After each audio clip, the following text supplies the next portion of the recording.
Good afternoon, everybody. This is the second day of presentations, and today, in this afternoon session, semester 2 students are making presentations on literatures published after Second World War. Let us have a look at the topics on which they are going to make presentations. Let me share the screen. So in this group, we will have presentations by YASHRAJSINH on exploring Nietzschean parallels in Waiting for Godot, UNNATI on echoes of oppression, exploring torture in 1984 and real world realities. Oppression should be capital O, all keywords as capital. TRUPTI, exploring artistic dimensions in Kazuo Ishiguro, an artist of the floating world. RIYA will make it on the role of technology in maintaining the control, 1984. RESHMA on Unreliable Narrator in an artist of the floating world. Rahul will make it on Godot as the literary archetype. PRIYANSHIBA will make it on false ignorance in Waiting for Godot. PALLAVI's presentation will be on Unveiling the Enigma, exploring the identity of Godot in Samuel Beckett's masterpiece. KHUSHI will make it on Totalitarian insights, analyzing dictatorships through W.H. Auden's epitaph on a tyrant. Jai Olunki will make it on the art of anticipation, exploring the theme of waiting in Indian context. Jatin's presentation on comparative analysis of art as propaganda in the works of Asuchi Ono and Tenio Rivera. Emanis will be on exploring Waiting for Godot, language, religion, humor, and philosophy.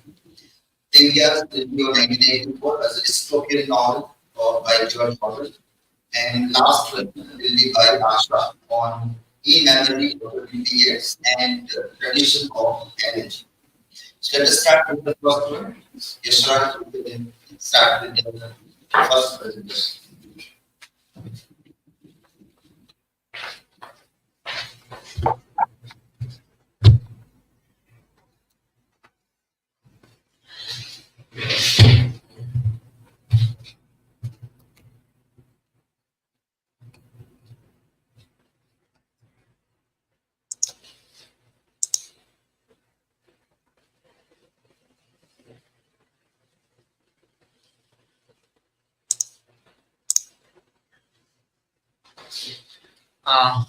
Good afternoon, everyone. I am YASHRAJSINH, and today I am going to discuss.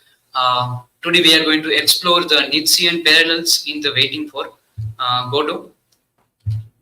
This is my personal information. Question and ideas addressed in the presentation. What is Nietzsche's philosophy? What philosophy does Samuel Beckett aim to convey through his play Waiting for Godot? What similarities exist between the philosophies of Nietzsche and Beckett? Table of contents. Content. Introduction of the text. Waiting for Godot, play written by Samuel Beckett, genre tragicomedy in 2 acts. It is also the subtitle of the text. Author Samuel Beckett, published in 1952 in French as An Attendant Godot. First production 1952. Innovative in drama. Innovation in drama. Waiting for Godot was a true innovation in drama. Theater of absurd. The information is taken from Britannica. Friedrich Nietzsche, birth on October 15, 1844 in Germany. Death August 25, 1900, Weimar. Thuringian states, occupation, German scholar, philosophy, and critic. Influence on the most influence in modern thinkers, contributor, motives underlying traditional Western religion, morality, and philosophy. Impact deeply affected theologies, philosophers, psychologists, poets, novelists, and playwrights. The information is taken from Britannica. The philosophy of Nietzsche. What are the major aspects that is given by Nietzsche? Will to power, whatever we want to do. We decide our will and then we act. Ubermensch, overmen, as we have superman, we also have the concept mastering the morality. Eternal recurrence, he says that according to Nietzsche, the things, the cyclical nature of the days and the life that is given in that. Amupati, that is the embracing the accepting one's fate with love regardless of its challenges. The concept of nihilism, the concept refers to the recognition of loss of traditional values and the sense of meaninglessness. These are some of the major works that is stated below, taken from that. Finding parallels in both the novel, the philosophy of Nietzsche and waiting for Godot play. The will to power. Now we find that Beckett has done the parody, or we can say the irony on the will to power. Like in the very scene, we find that they are both are not able to decide that they should wait. They should help to Pozo and Lucky who will fall down. So they are not able to decide. That is the argument. It is also mentioned here. It is made by Jekyll Wilson in the article Godot is Dead, Nietzsche and Beckett's on Salvation, on Suffering in the Godless Universe. The concept of nihilism we find in some dialogue. What about trying them? Estragon say, I have tried everything. So we find that nothing can be done. Same type of dialogue occurring in the play. So that concept give the sense of the meaninglessness or nihilism. That is also the argument taken from the same article I mentioned before. The Ubermans, the Overman. Now we find that the character of Lucky and Pozo, master and the slave. So that we find the same way Beckett has made the parody or irony, or he wants to convey that how we are attached with some concept of idea of master. But it is like the philosophy of Nietzsche is totally different. He is saying that we should we should create our own morality. So that is the two different things we find in the play as well as in the this philosophy of Nietzsche. The same argument it is given. The eternal recurrence. Eternal recurrence, like as we have discussed, the occurring of the same thing or occurring of the same process. So there we find a very good dialogue, spoken by Pozo. Have you not done tormenting me with occult time? It's abominable. When one day is that not enough? So and so he says that every day, the same day we are born, same day we are going to die, same day we are living again and again.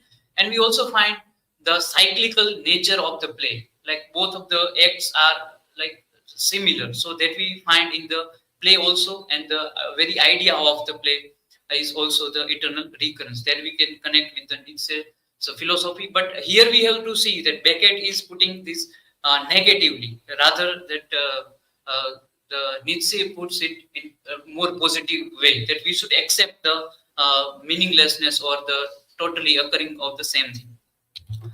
In the conclusion, what we get from both of the comparison, finding the parallels between the play and the philosophy of Nietzsche, that gives the insight of the understanding. We understand the philosophy more way, and we can read the play in different way also by taking or reading the different types of philosophy. As we see in the play, like different interpretation of the play, philosophy and literature, we find we can connect the play, the literary art that poet has, the writer has, to convey some of the philosophies that we can find in the Nietzsche's philosophy, that he is presenting as a philosophy, and Samuel Beckett, who is giving his philosophy through the art, through the play. Postmodern discourse, both of the writers, Nietzsche and the philosopher Nietzsche and the writer, author Samuel Beckett, they have given the way to modern to postmodern. They have given the very good ideas that takes away the very edge together. And as we have discussed, like they have inspired many philosophers, psychologists, and theology. So they have given that concept, and we can connect their point of views. Foster introspection and personal growth. We find that we are also following the master morality. we need something to be wait for. So we can introspect that thing inside ourselves, and that these both comparison or any other work that gives us the introspect deeper insight into existential themes like nihilism, existential themes, absurdism. We go through the comparison or reading of the play. Thank you. That is from my side. These are some references. This slide I have taken from SlidesGo, and I also use ChatGPT to organize my thought and making this presentation. Okay, thank you. Now you can ask questions. So yes, guys, my question is that how does the play portrait of this play and existential again resonate with Nietzschean's critics of nihilism as a symptom of the death of God and the collapse of the traditional values? Yes. The article I have given the reference of, it is written by Jekyll Wilson. The article title start with Godot is death. So there he also argues that the parallel between the death of God, that the same concept we find in the play, and this Nietzsche also says that God is dead. Now we have to master our own morality. So this despair, like meaninglessness, nihilism, both of the concepts we find, and the symptom of death of God, collapse traditional values. Now, as we see, what is the traditional value? Like we are waiting for something, like second coming, the God will come. Like we are waiting for Kalki Avatar. So these type of traditional norms we find, and through reading this type of literature or philosophy, we broke that traditional value, and we look towards the mastering the morality and delving deep into the human psychology as well as in the philosophy. Yes.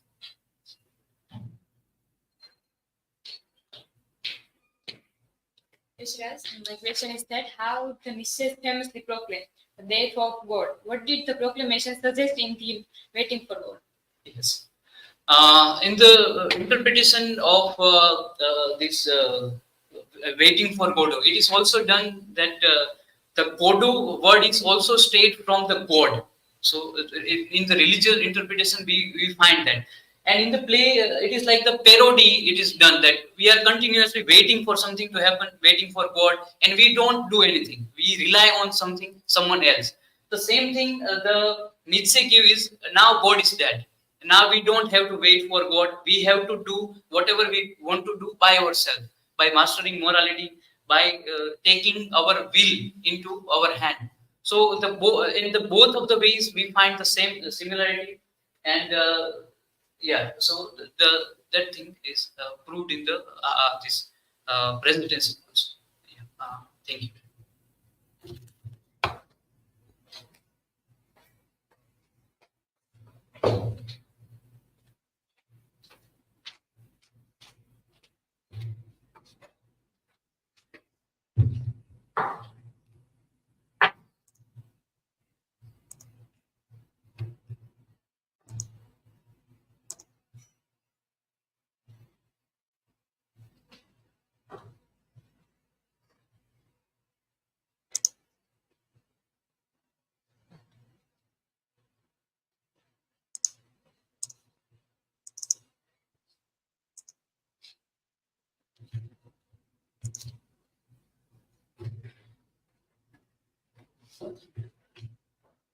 Okay, so very good afternoon, everyone. Today I'll be dealing with the topic that is Echoes of Oppression, Exploring the Torture in 1984 and Real World Reality. These are my personal information, points which I'll look on. So, first of all, I'll be talking about the definition and history of torture. Torture's historical trajectory. If we look, there's an I took this information from this articles from Thomas and all. So they tried to tell that torture was prevalent in ancient medieval and early modern society, declined in the 18th and 19th century in the West, increased in Europe during 20th century due to fascist and communist government, and later also it was decreased.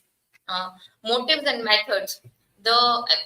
It was the main motive of this was to control over something spreading terrors and pushing enemies of the state, gathering information. And the method they used, is to to collect the information, or to just, like we can say,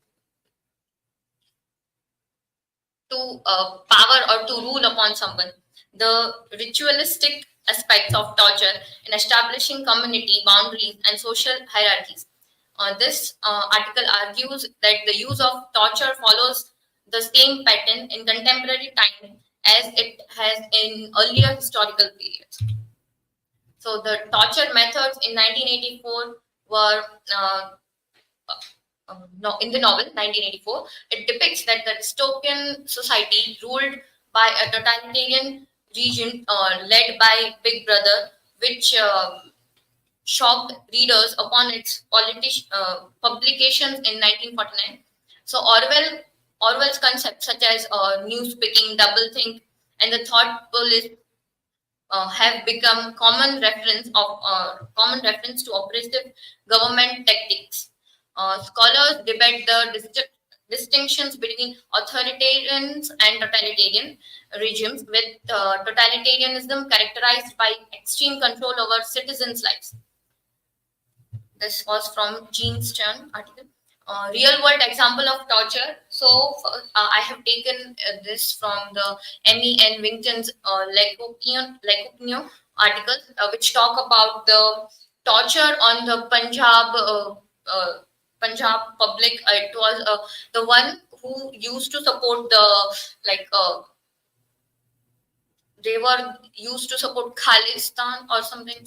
I just forgot it. So the torture in Punjab, India, based on a survey conducted in 1979, where the 192 peoples were fined during the survey, which were being tortured as they were supporting the other party other than the Punjab. Yes, the Sikh militants. Yes, 192 Sikh militants were found. And the reason for the torture was they were tortured in the way including methods such as leg stretching, suspension, roller torture, electric shocks, and other methods. Yes, and the reason was, as I mentioned, that they were supporting the other physical and psychological effects. Yes, what they does is, they used to get tortured from the authorities, and the way they torture is they don't show that they were even being tortured.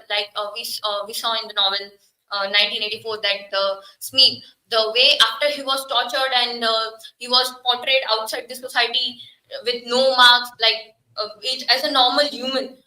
So in this way, here also they portray importance of documentation. Yes, the amount of number of victims being tortured is very important for the documentation for government. Yes, so I have taken an example of Big Brother and Big Boss. Big Brother was an Australian show where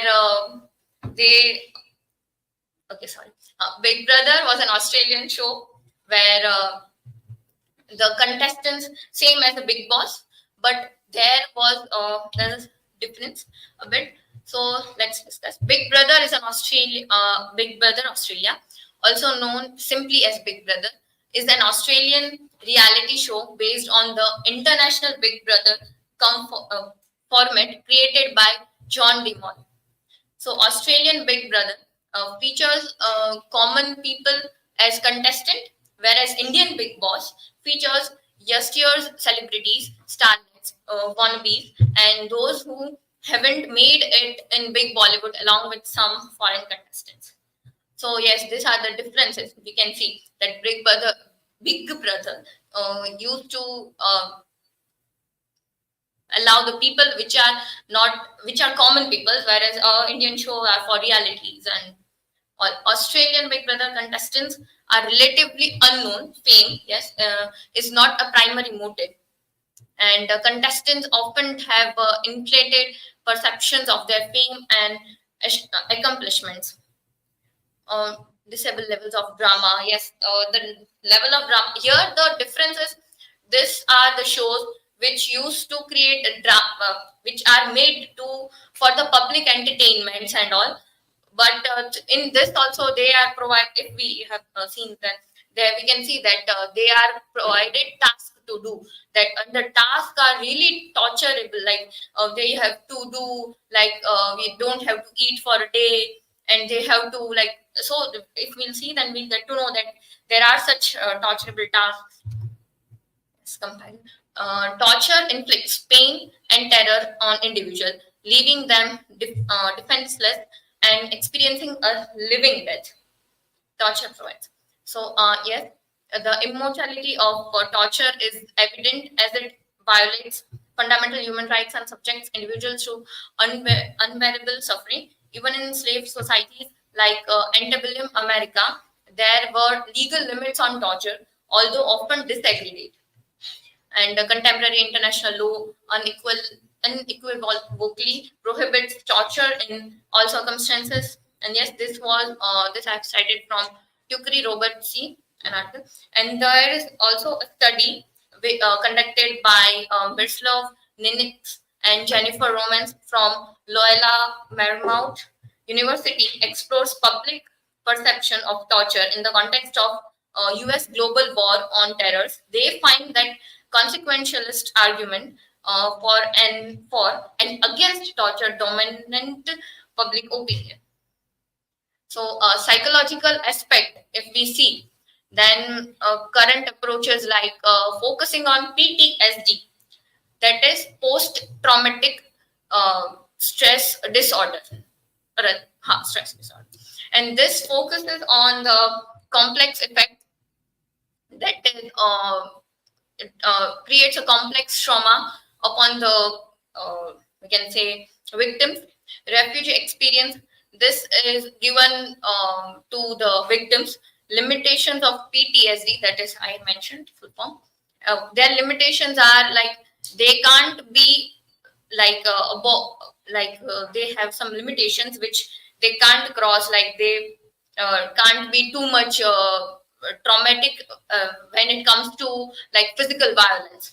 Adaptive systems, say, and proposed models. So yes, conclusion. Orwell's depicts the torture in 1984 transcends fiction, serving as a chilling reminder of the nightmarish realities that persists around the world by examining the psychological and physical trauma inflicted on victims. We gain a deeper understanding of the devastating human cost of oppression. The real world examples explored solidify this connection, demonstrating the enduring presence of torture and its enduring potential to break down individuals and societies. As Orwell suggests, the fight against torture is a fight for basic human rights and the preservation of truth. By acknowledging its echoes in our world, we can strive towards a future where such brutality becomes a relic of the past. So, these are my references. Thank you. Now, if anyone has any questions, please. My question is that what are the psychological effects of torture on both the victim and the perpetrators as this depicted in 1984 and observed in real world case? Okay. So as I mentioned that the way Smith was tortured was in the room that was room 101, and here when we look at the tortures, like as I mentioned the example of one of the example, that is Punjab. In Punjab, how Sikhs were as they were supporting, like they were not like you can say were towards their people, but they were against the party, so they were being tortured. And yes, so there we can see the difference. Yes, next.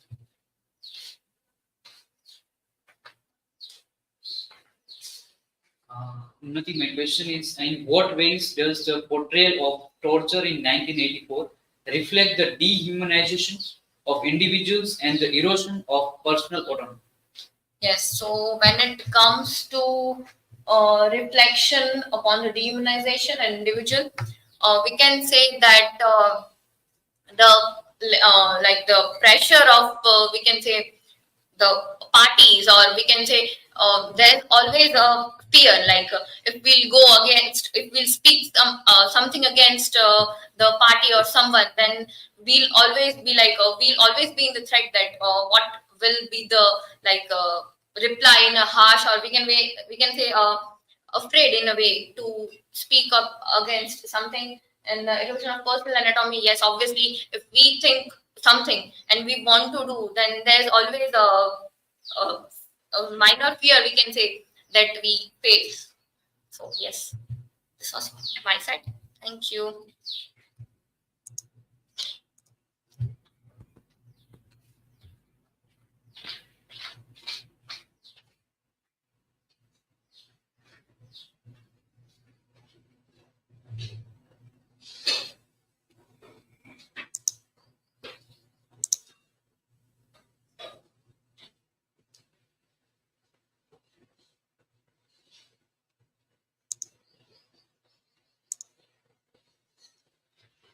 Hello everyone, my name is NAIK TRUPTI, and my topic is exploring artistic dimensions in Kazuo Ishiguro's An Artist of the Floating World. These are my personal details. These are the table of contents. Introduction. Kazuo Ishiguro was a British novelist. He was born in Japan, but then he shifted in England.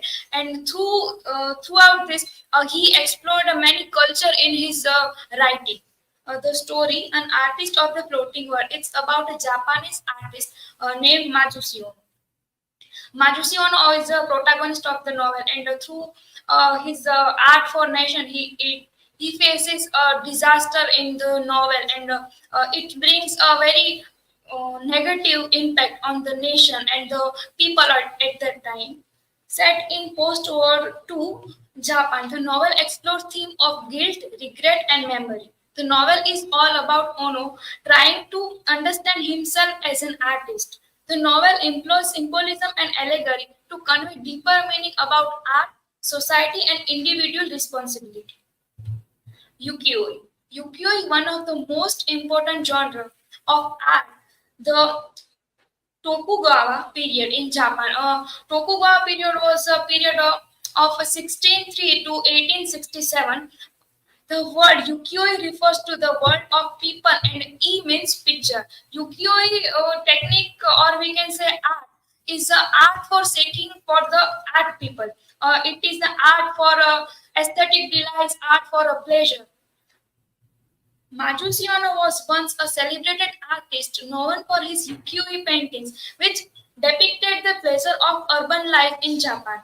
In the aftermath of World War II, Ono's career as a ukiyo-e artist comes to an end as Japan undergoes profound social and cultural changes.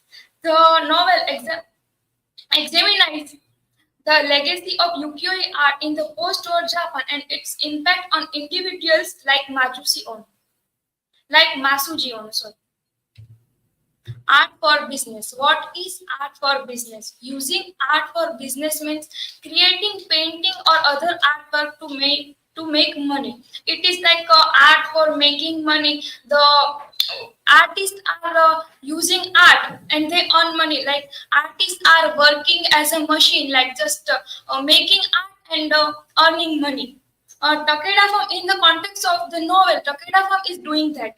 Takeda Farm represents the commercialization of art in the post-war Japan. Art for business reflects the broader societal shift occurring in post-war Japan, where traditional values clash with modernization and where art becomes increasingly intertwined with commercial and political interests. There is the quote for art for business: if a painter refuses to sacrifice quality for the sake of speed, that everyone should respect that decision. Art for nation. Like this, the Art for Nation, the protagonist of the novel, Masuji Ono, it it brings a disaster to the people and for the country. Art for Nation in the novel shows how using art to support a country's belief or political can lead to problems. It warns that forcing art to serve political goals can be harmful. Instead, it highlights the importance of artists staying true to themselves and their values when creating art. There is a quote for Art for Nation: when a government is nation and nation is government. Masuji Ono, he became a government of agent of government and chose a side of government. First painting for the government, Masuji Ono's first painting for government. In his first painting, he drew heroic soldiers, and he was promoting youngers to join the military, and he was motivating for war.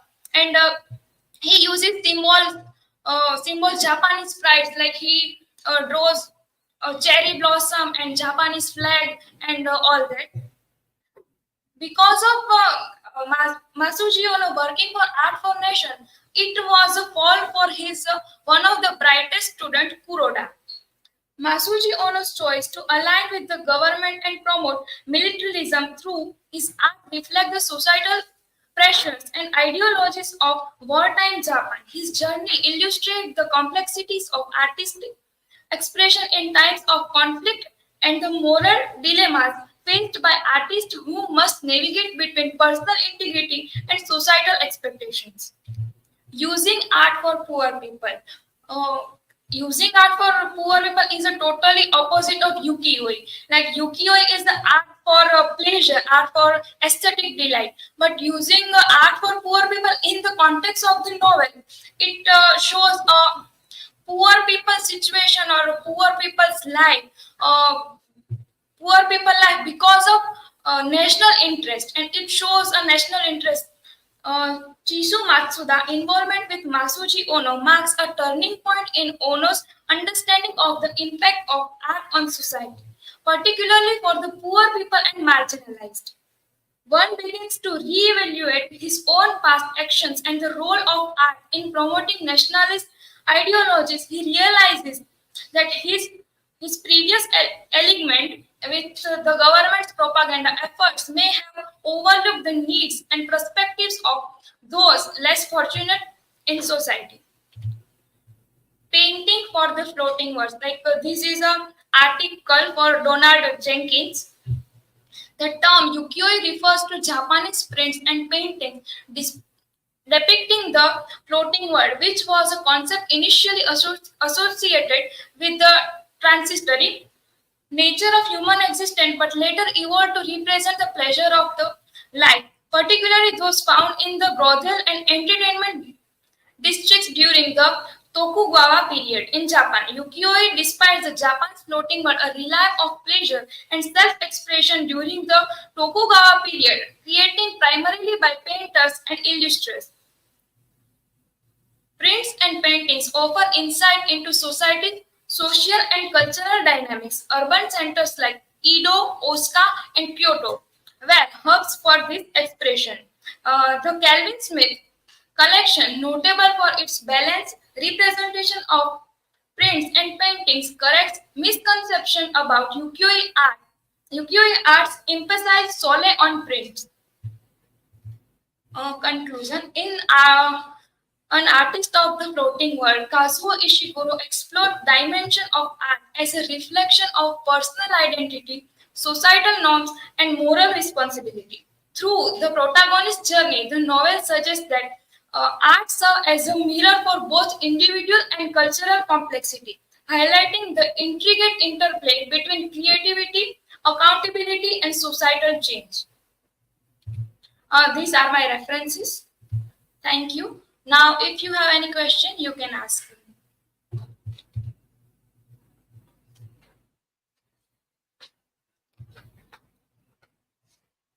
Trupti, my question is, what in your opinion is the purpose of art within the context of artists of the floating world, and why? according to me, the purpose of art is a ukiyo-e art. It is a completely okay for like you are doing for your own self or seeking for art's sake. It is okay, like giving pleasures and exploring the landscape and drawing anything that brings viewer to joy. But art for nation, it is quite negative in this context of the novel. He is not he is motivating the war and military, and it brings the negativity.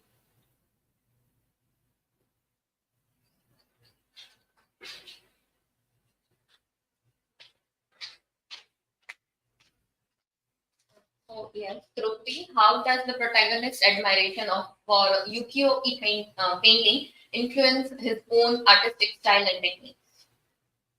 The protagonist, Masushi Ono, explores technique like wood block prints and vibrant colors palette in his work. And also he explored themes like entertainment, joy, beauty, culture, tradition, and all these themes he includes in his theme. And he also, but in the art for nation, he promote the war, and he also uses a Japanese pride, like Japanese flag and cherry blossoms and all. Like this is the quite negative, but in the context of ukiyo-e, it is positively. Thank you.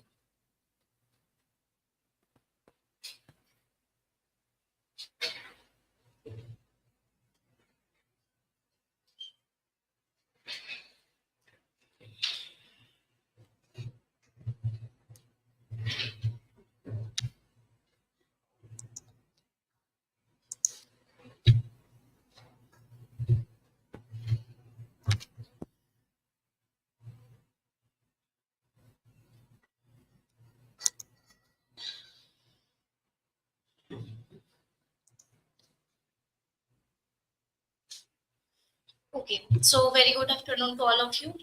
Today, on the second day of our presentation seminar,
Share.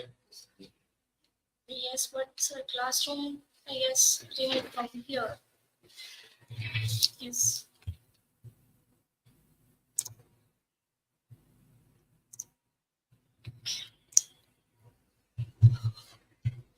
Here, present.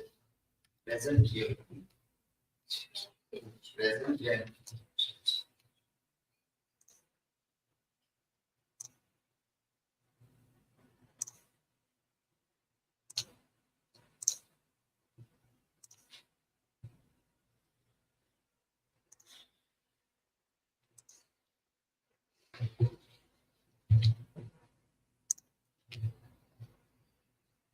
Okay.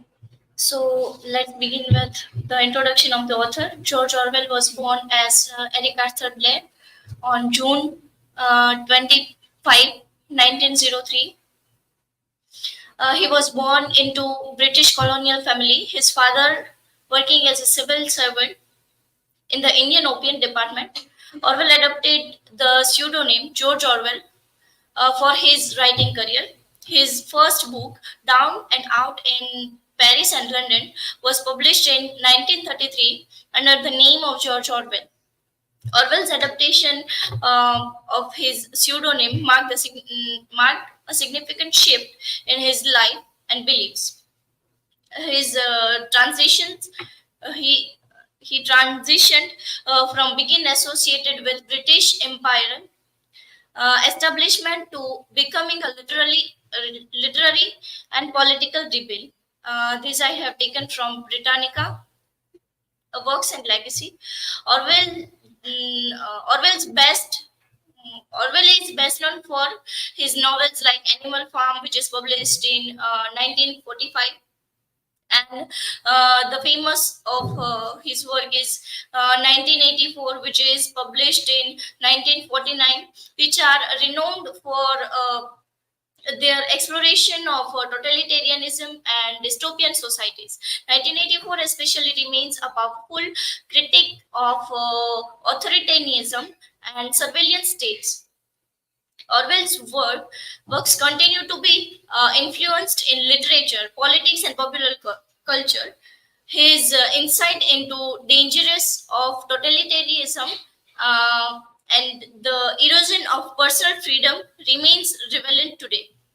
Orwell's legacy extends beyond his literary achievements, as he also remembered for his essay, journalism, and advocacy for social justice. These also I have taken from Britannica. About the novel. So 1984 novel is written by George Orwell, published in 1949, as I previously mentioned. It is a warning against the totalitarianism, the chilling dystopia. What is dystopia? It is clickable link, so you can check on that by the Merriam-Webster. The dystopia is what it is totally again of utopia. Yes, the people are constantly fearing against the authority and so on. Made a deep impression on reader, and his ideas entered mainstream culture in a way achieved by very few books. The book's title, many of its concepts, such as Big Brother and Thought of Police, are instantly recognized and understood often as byword for modern social and political abuses. Yes, this also I have taken from Britannica, and here I have mentioned this GIF instead of using the book, the poster of book. This shows, this I have taken from Pinterest. This shows the contradictory word of the use. War is peace, freedom is slavery, ignorance is strength, big brother is constantly watching you. Yes, the surveillance state. In George Orwell's novel 1984, the pervasive use of surveillance technology to monitor citizens in a cultural element of dystopian totalitarian society depicted. Telescreens, as we also seen in movie, that telescreen, how the big brother or constantly someone is watching us. In comic way, we also say that if someone told us that I'm watching in your phone, I have to check your chats. Though, so we are be like, wait, what? I am not going to do that. And at that time, all the time that someone is constantly watching us, in the morning, that we see in the movie, that someone is on telescreen and told you to do exercise, and so many things like microphones and hidden cameras, that we also see that how our main character, Winston Smith tries to write diary in a very suspicious way. Yes, and as a result, we find that erosion of privacy and autonomy it is going to happen. The surveillance technology creates an atmosphere of total control where citizens are actually aware that they are being watched and listened to at all the times, even in their own homes. This has chilling effect, forcing citizens to censor their thoughts and behaviors. This I have taken from Tunic's article. Yes, the thought of police and newspeaks. The newspeaks is Orwell's invention of totalitarian language designed to eliminate free thoughts and critical thinking. It is the perfect language of the party which aims to purge the language of heretical words and meanings. In newspeaks, we see that all the times whenever someone asks to this Smith how the newspeak committee is going, then every time he just answered by working overtime, and the newspeak committee has to tell or publish the news which big brother or someone else wants to share. Right? The newspeak reflects the totalitarian reigns desire to dominate and control language, as language represents the living memory man and a space for inner resistance against the Ryan's totalizing gaze. This I have taken from article by Cochrane. Manipulation of information and psychological manipulation that we find by the memory hall and the Ministry of Truth, how they are controlling over the history, what they want to create, the people or the citizens are going to think according to them. Right, the party's control over history and its rewriting past through the technologies like the memory hall, as I mentioned, the use of surveillance to torture and psychological condition break down the individual sense of self, as Unnati previously talked about the torturing element in 1984. So I'm not going to discuss more about it, but kind of torture that we find in 101 room, that person or citizens lost their self, right? It is effect individually. The creation of newspeak as a language designed to limit dependent thought and expression, that already mentioned in newspeak. 1984 is not just satire of totalitarianism, but profound exploration of the individual struggle to maintain selfhood and identity in the face of social, political, and psychological oppression.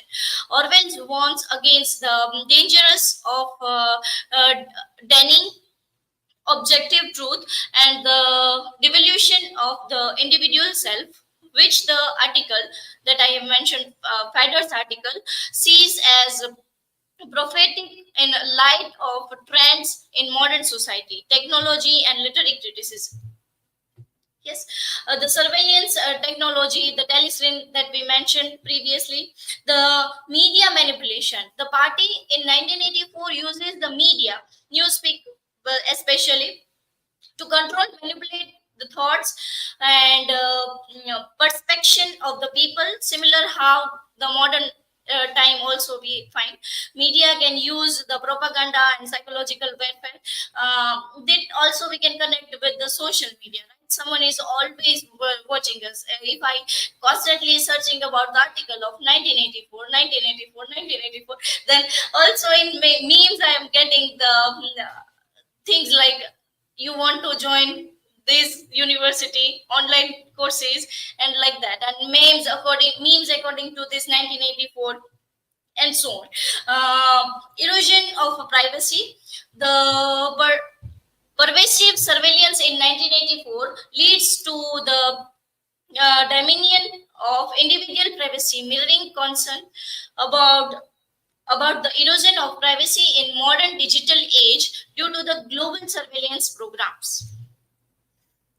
Yes. This technological control of language and information is also similar topic to the newspeak. So I'm not going to discuss.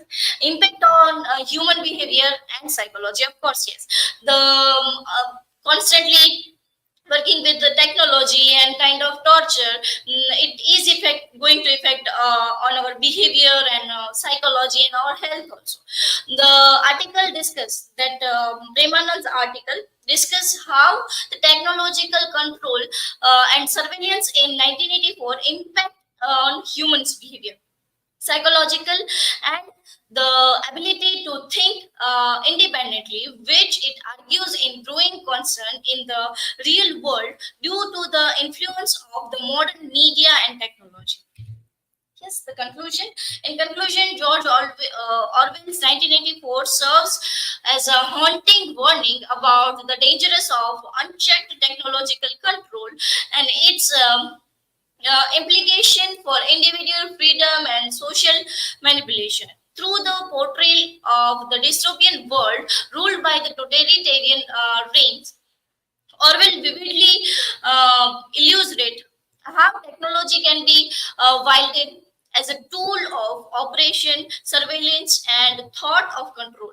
By drawing parallels with the contemporary society, we are reminded of the enduring relevance of Orwell's cautionary tale and ongoing importance of safeguarding individual liberties and democratic principles in the face of advanced technology. Ultimately, we can say that 1984 argues us to remain vigilant against the encroachment of technological tyranny and uphold the value and to uphold the values of truth, freedom, and anatomy of our evolving world. Of course, how can we forget this room number 101, the torturing and the technology they use. Yes, these are my resources, and thank you. If you have any question, then please.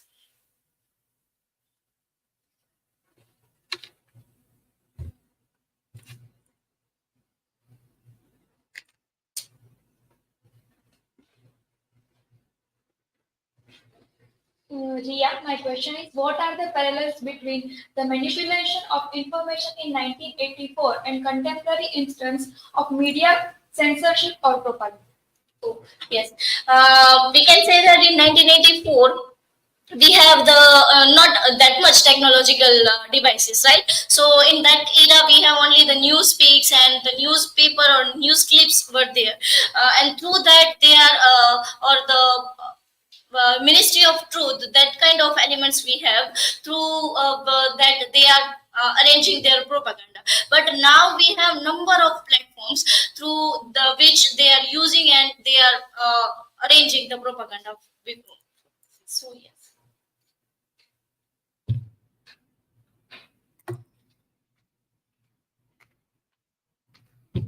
So, Riya, can you suggest any similar dystopian movie about having the same plot as Dr. Yes, of course. In 1984, with also we can compare the George Orwell's Animal Farm. Also talks about this political argument. If we talk in cinema, then not all the same plot, but the kind of dystopian kind of plot we find in the robot in which comes in 2010. Yes, and Krish 3 in 2013, that we find some kind of villain who are constantly using this technology for the maintaining control towards the hero or controlling hero's activities, his weaknesses. So like that we can find. Okay, thank you. Hope you enjoyed. There's one question online, so in the chat you can reply. Not here, but in the chat you can reply this answer question.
Very good afternoon to all of you.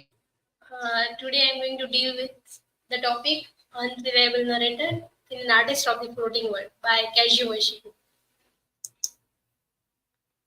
The Unreliable Narrator is an artist of the floating world. This is my personal information. This table of content I'm going to deal with. Author's introduction, an artist of the floating world, then Masuji Ono as narrator, then unreliability of narrator, then some lines from the novel and conclusion. The author, Kazuo Ishiguro. He was a British author who was born in Japan on 8th November 1954. In 1974, he enrolled in the University of Kent in the Canterbury and attained a degree of Bachelor of Arts with two subjects, major subjects, English and philosophy. And he won the Nobel Prize in Literature in the year 2017, and he was who has put a great emotional force, has covered the abyss beneath illusory sense of connection with the world. And so this are some of his famous works, like An Artist of the Floating World in 1986, The Remains of the Day in 1989, The Unconsoled in 1995, When we were orphan in 2000, Never Let Me Go in 2005, and The Buried Giant in 2015. An Artist of the Floating World. The novel was first published in 1986 in UK in English language, and it is a historical fictional novel set in post-World War II Japan, and is narrated by Masuji Ono, an aging painter who looks back on his life and he has lived it. The novel's title is based on the literal translation of UKE printing, a word which is referring to the Japanese art of prints. Therefore, it can be read as a print maker or an artist living in a changing world. Masuji Ono as a narrator. An unreliable narrator is a narrator whose credibility is compromised where Masuji Ono thinks of the country and he is being attacked by the people, where he leaves the propaganda of government. The term this unreliable was coined in 1961 by Vannie C. Booth in Rhetoric of Fiction. Masuji Ono is an unsure and unreliable narrator, and his first person narrative. So the reader is caught up in his uncertainties in what the author describes in an interview as the murkiness of someone wading through his memories. In novels and stories featuring unreliable narration, the author characters' speech and body language typically serves as correctives to the narrator's distorted perception and interpretation of events. Unreliability of the narrator. Ono's loss of memory leaves the reader chasing after elusive significance, and though he uses language evasively, where he is often betrayed and ends deceived rather than deceiving. Where once again in the novel, where Masuji Ono thinks of his country good, then he is being betrayed. However, since reassurance is psychologically necessary for him, so his doubt and confusions conclude with, "I am certain, I am sure," but the reader remains uncertain and unsure. Continue. Ishiro, taken by his grandfather to see where he in the movie we can see that this the child of this big sister of Norika child wanted to see a movie, and where this his grandfather Masuji Ono takes to him, where he does not see the movie. He's just hiding his eyes from the movie. So once back home, the boy narrates his version of the film, so he has not seen. So desire and imaginations creating the lost visual encounter. Similarly, his grandfather relates the incident, the significance of which he still has not seen. So add the latter's tendency to interaction and deceit, and one wonders whether and to what degree Ono's narrative is an instance of recovered or reconstituted memory. Some lines from the novel. I'm sure I am not mistaken in recalling that Dr. Saito on that same occasion made several more reference to my work and career. And before he went on his way down the hill, I remember his repeating words to the effect of, "A great honor to have an artist of your stature in a neighborhood, Master Ono. You forgive me, but it would appear from what Tarosan has said that Dr. Saito was never so familiar with father's career. Of course, he always knew father as a neighbor, but it would seem he was unaware that father was connected with the art world at all until last year, when the negotiations began." "You are quite wrong," said Tsuko. I said with a laugh. Dr. Saito, and I have known about each other for many years. Precautionary steps. You remember that, Setsuko? As you see, I didn't ignore your advice. I'm sorry, father. What advice was this? Now, Setsuko, there's no need to be so tactful. I'm quite prepared now to acknowledge as much during the negotiations. Just as you suggested, I'm sorry, I'm not at all clear what father is referring to. This is said while Masuji Ono talks with his elder sister. Sorry, elder daughter. The conclusion of this novel, sorry, this topic. An artist of the floating world, where Masuji Ono is an unreliable narrator because he often presents his version of events which may not always be accurate or complete. So he tries to justify his actions and beliefs.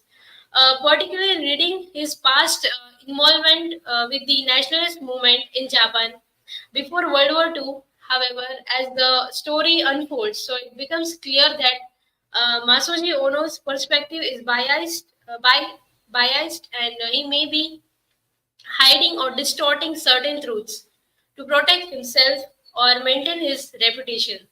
So this unreliability adds complexity, becomes complex to the narrative. So inviting readers to question Ono's motives and the interpretation of events. These are my reference. Thank you. If anybody is having question, please feel free to ask.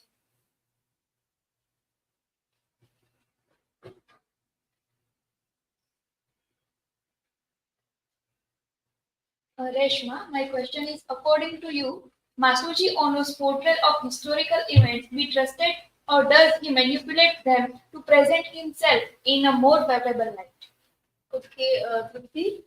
So Masuji Ono's portrayal of historical events cannot be trusted or trust. Okay, manipulated. So when Masuji Ono thinks of his country to do better, means he thinks better about his country, but he is being attacked or being manipulated by the people. Next.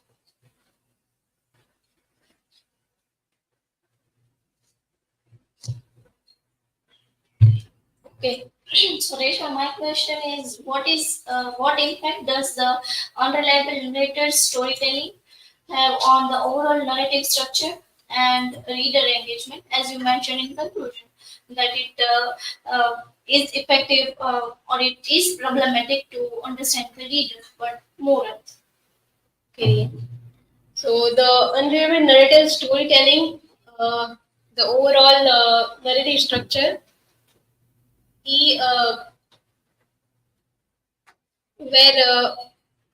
means he's in the starting, he's good, and he's showing his good gratitude towards the country, but for his making his painting, he is being blamed, and he's considered as a traitor. So it becomes hard to understand the structure of unreliable narrative in this novel.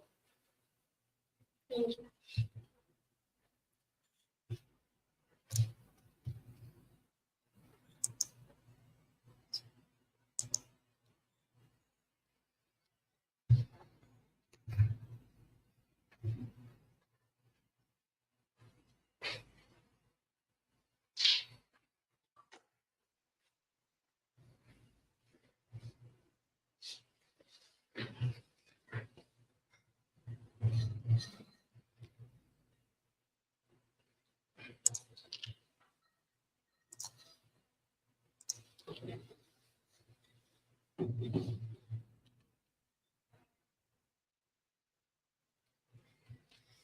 A very good evening, everyone. My name is Rahul Desai, and today I am my presentation on the topic of Godot as an archetype.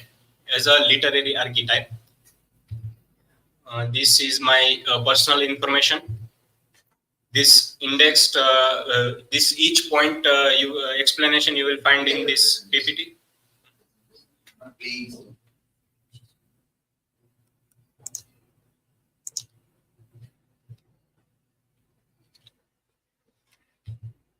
Now let's start with the first slide about Samuel Beckett. Beckett was born on Friday on 13th April 1906. He was an author, critic, playwright, and he also won the Nobel Prize in Literature. Beckett has worked to develop a metaphorical language to conform to this Baconian precept.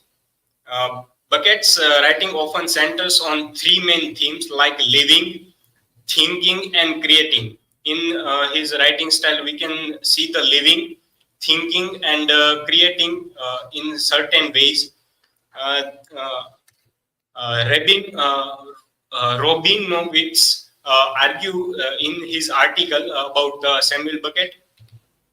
These are the major works by Samuel Beckett. Now let's see overview of Waiting for Godot. Waiting for Godot is a absurd play, absurd play and tragic comedy in 2 acts. The play consists on conversation between Vladimir and Estragon, who are the waiting for arrival of the mysterious Godot. Godot is a mysterious character in this play, and these are two characters waiting for something, waiting for hope, and waiting for something good. The theater of absurd dramatic works of certain European and American dramatists of the 1950s and early 60s who agreed with the existentialist philosopher. We can also see the concept of existentialist concept and by Albert Camus' myth of Sisyphus, that the human situations in essentially absurd, devotion and purpose. In this play, we observe the themes like humor and absurd, waiting, time, hope, humanity and nihilism, and many more. What is literary archetype? Samuel Johnson was the first literary critic to use the term archetype in its modern sense. And the meaning of archetypes is an idea, symbol, pattern, or character type in a story. We see something different in ideas, symbols, pattern, in story type, and stories structure. Here are given some examples, like the most famous example of an archetype is the hero. After the hero, the most common archetype is probably a trickster. Another archetypal character is the anti-hero. We can say like a villain and villains, humanity, and many others, who has many of the attributes of a hero, but it's not a traditional good guy. Batman, for example, we see that. Now let's see Godot as an absent savior. The word savior may refer to the person who helps people achieve salvation or saves them from suffering and injustice at some point of time. Godot's salvation may be connected with the religious perspective, and the salvation savior is the general idea found in one way or another in human communities through they differ in their belief according to each community, culture, religion, and nationality. Godot is an absent savior for hope, existentialism, belief, and other many more motives. We see the symbolism of Godot like symbolism of waiting. The character Godot embodies the idea of waiting, uncertainty, and passage of the time without resolution. Another way we see the symbol of the unattainable and the unreachable. Unreachable God, reflecting the human condition. Certain ways we see the quest for a human condition and human meaning and purpose, and many more things. Godot is a catalyst for reflection. The presence of Godot in the play prompts the protagonists Vladimir and Anstragon to question their own identities and beliefs and purpose. He quests for the meaning and hope and question on the own identity, why we are here and what we are doing here, and many more things. The ambiguity surrounding Godot encourage introspection and contemplation about the nature of human relationships and search for the meaning. Search for the meaning, like search for the something good to come, and we believe in something good, hope, and many more things. Now let's see, the Beckett invites the audience to ponder the significance of waiting, hope, and the unknown in the human experience. Beckett portrays the absurdity in human condition, the vanish of hope, and many more things. In this play, we see the vanish of hope. No one can find the hope in this play. Psychological interpretations of Godot. Psychologically, Godot can be seen as a projection of character inner desire, fears, and uncertainties.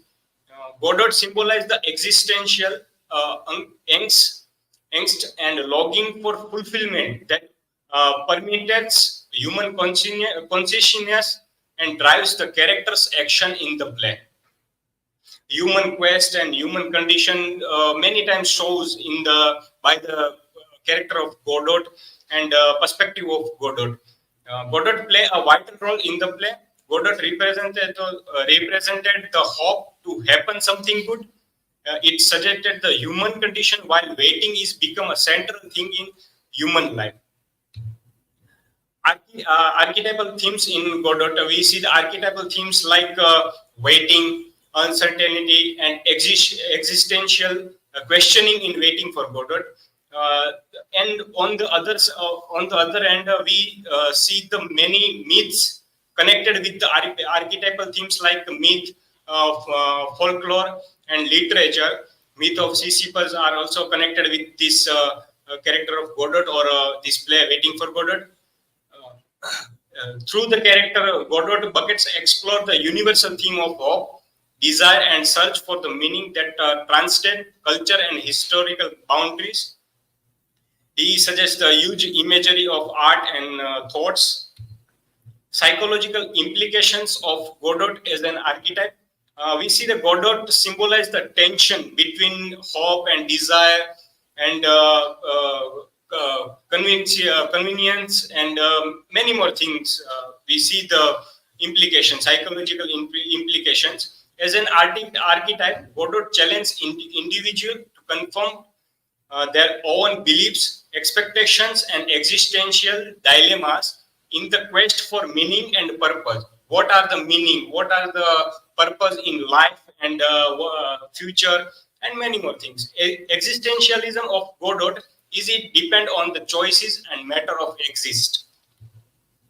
The influence of Godot on existential thought. Existential thought is our own choice, our own motive, and our own thought and ideas. It focus on the question on the human existence and the feeling that there is no purpose or explanation at the core of existence. Godot is a hope in a human life and humans' own existence and their own choices. Godot is an existential thought to create something new, show something new, and build a power to create something meaningful in work of art and also life. Some examples we can see the Godot in some examples like The Stranger by Albert Camus.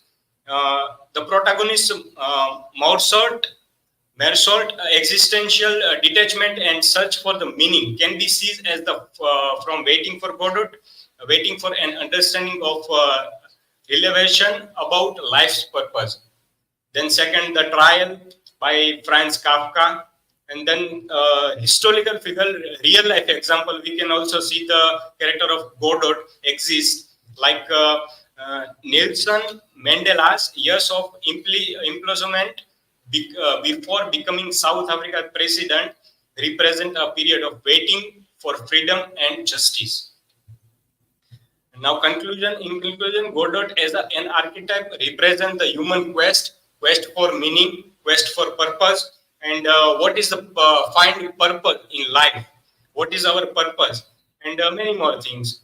And resolution in the face of uncertainty, ambiguity, and existential angst. Beckett explores the themes of waiting, hope, humanity, human condition, and absurd also theme, very important theme in this play. The waiting is for something to happen good, and hope for the unknown person who can able to remove all the pain and darkness from thoughts, from our life and our condition. These are the references or citations, and thank you. Now you can free to ask question.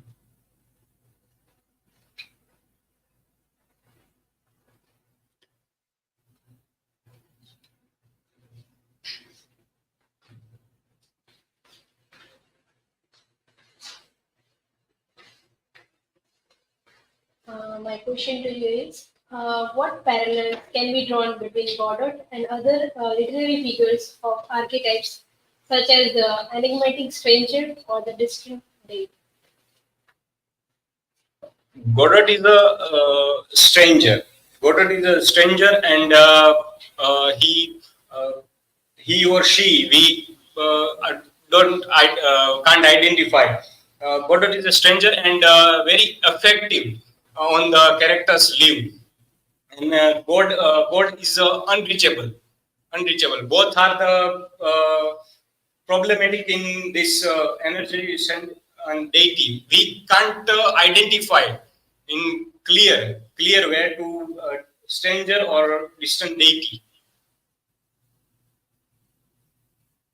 Next.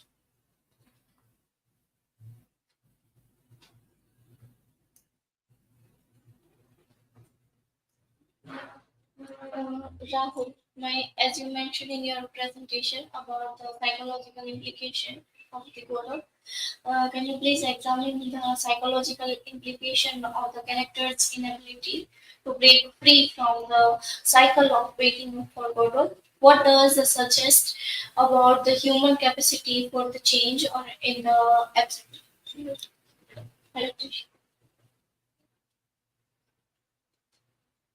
Godot is a break free from the false hope,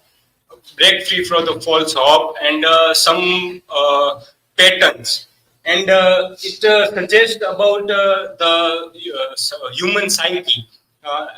It suggests some struggle between change and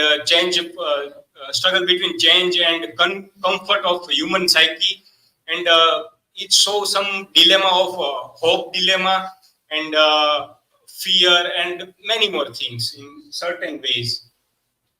Change for the better, and it's like that. Thank you.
Hello everyone, good afternoon. Myself Priyanshi, and here I am going to give presentation on false innocence in Waiting for Godot.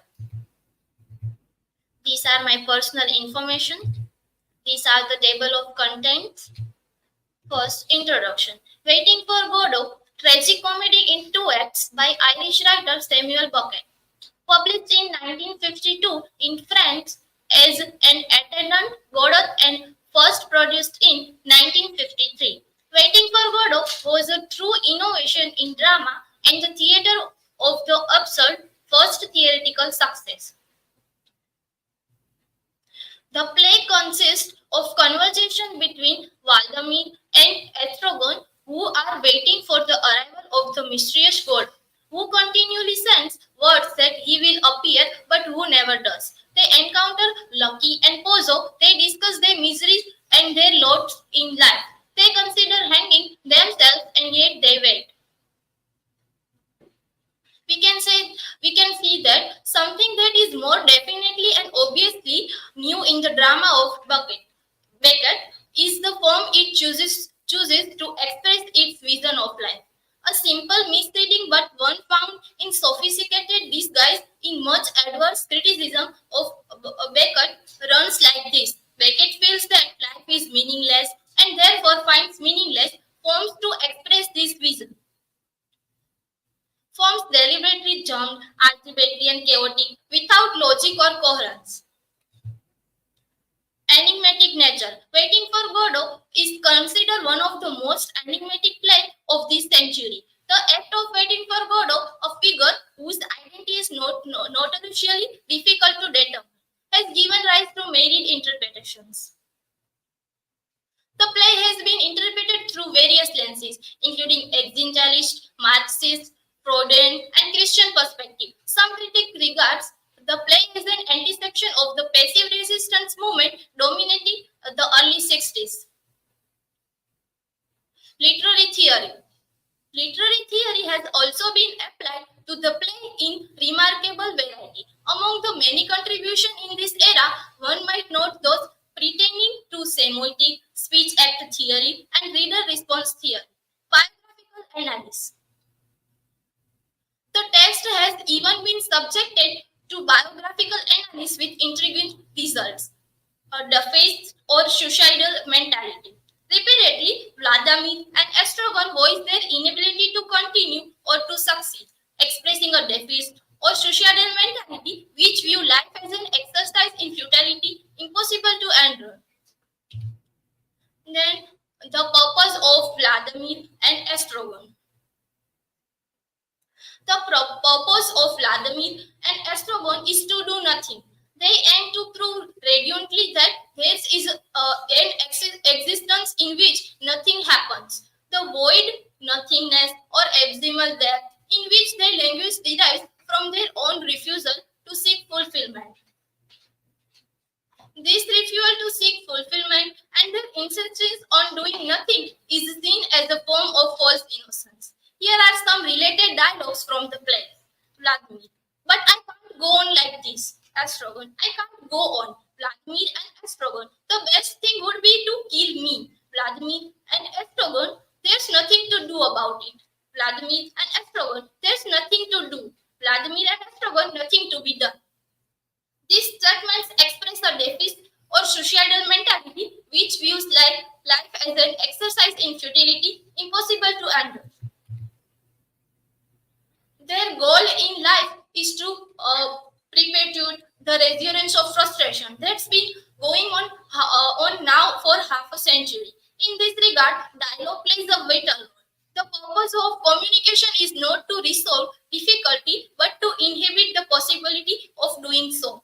As Estragon observes, in the meantime, let us try and converse calmly.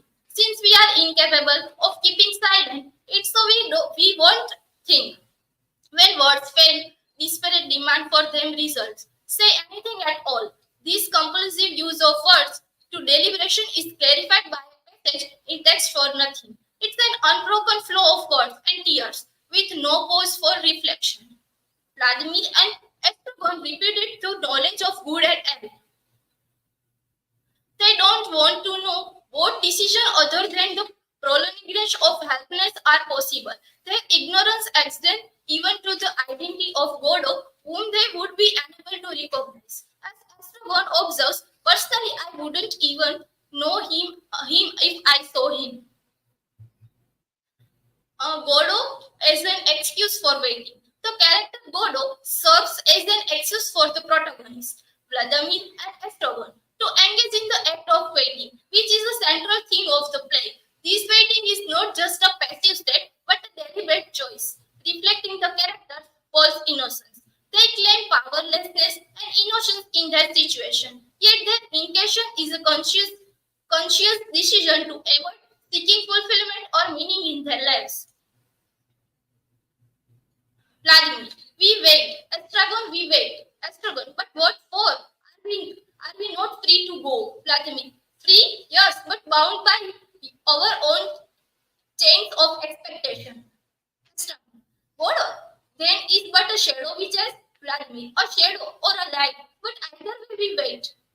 These dialogues captures the essence of Levy's interpretation, where the act of waiting becomes a metaphor for the character Lilith's to face the reality of their existence and take control of their lives. The false innocence is a well-bred, high-stakes fear of the unknown and the responsibility that comes with freedom.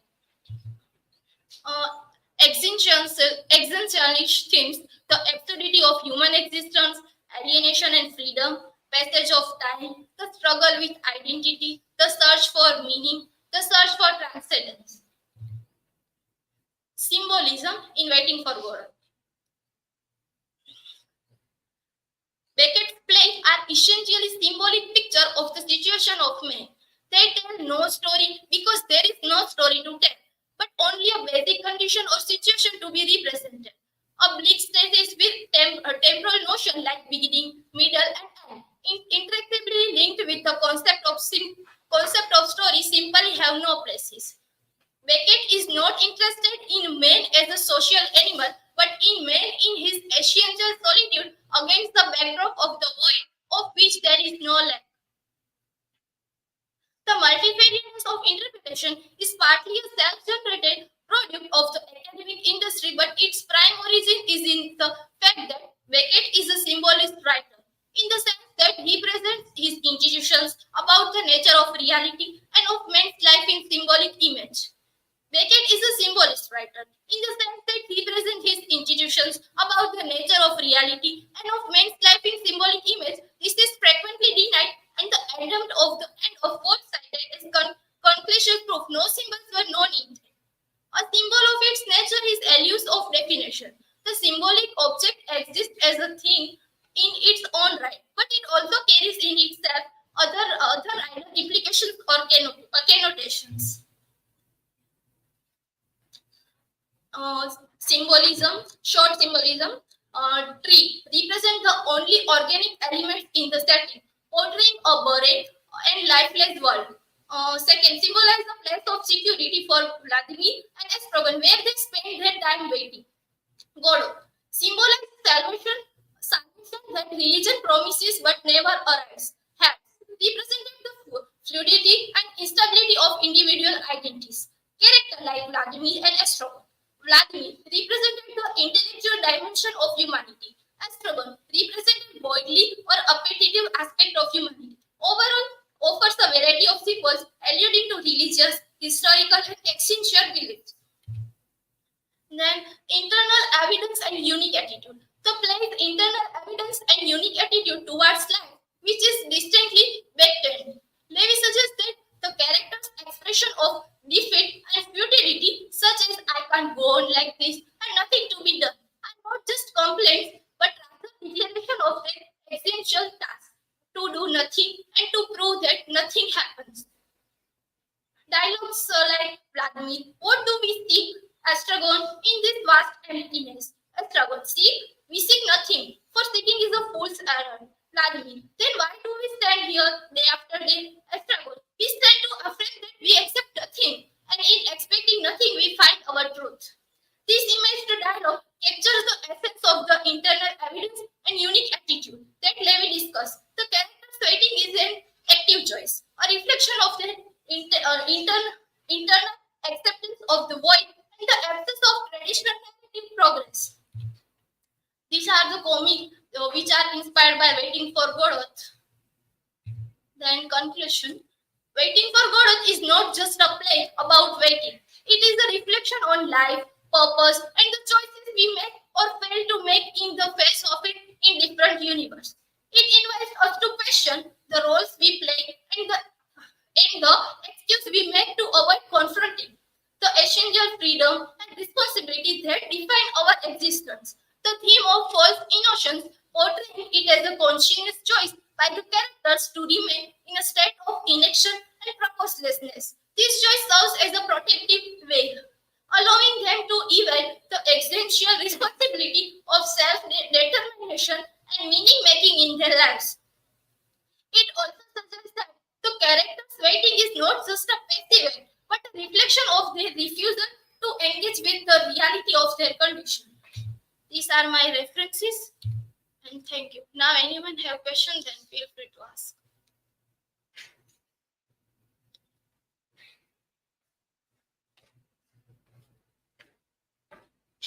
Priyansh, my question to you is, how does false innocence contribute to the overall theme of existentialism in the book? Okay, Reshma. False innocence contribute to the themes of existentialism by highlighting the absurdity of human existence. We can see that characters like Vladimir and Estragon who do nothing. This shows absurdity of the character. Okay then.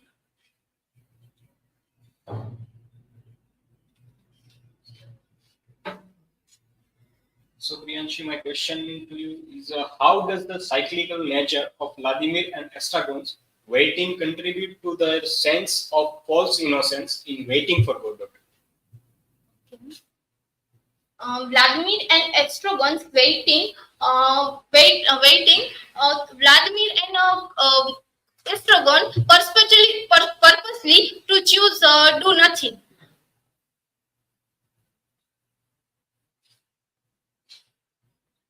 And their waiting contribute to the sense of false innocence because they keep hoping to keeping for change, but it never arrives.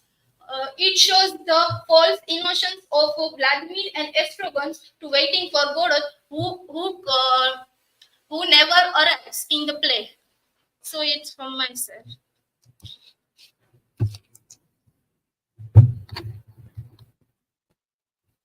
Question to share the PPT. It's not opening here. Yes. You in the canvas, you have to make it only when you put it in this.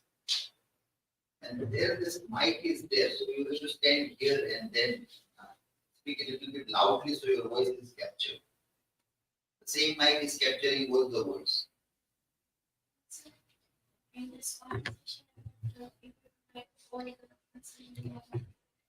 Pick 1, 2, 3, 4. That's what normally people do when they do limited space. Continuing to do that will be right.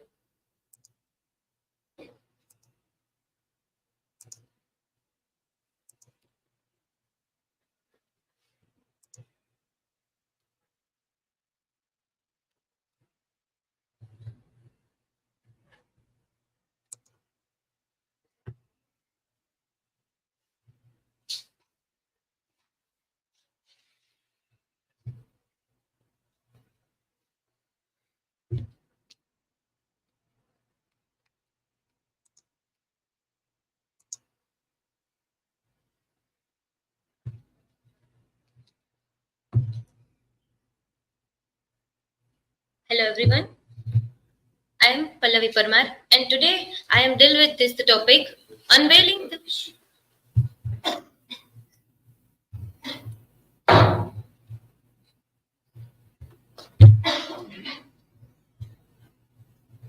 Just check the image if it's here only. Yes, it's connected. Connect. Yes. Camera. Wait.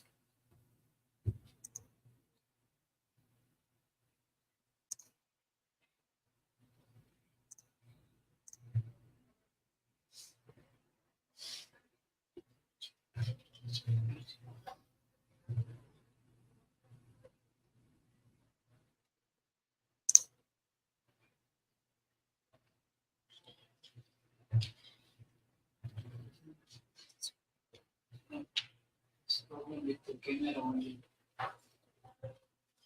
Remove USB and put again USB of camera.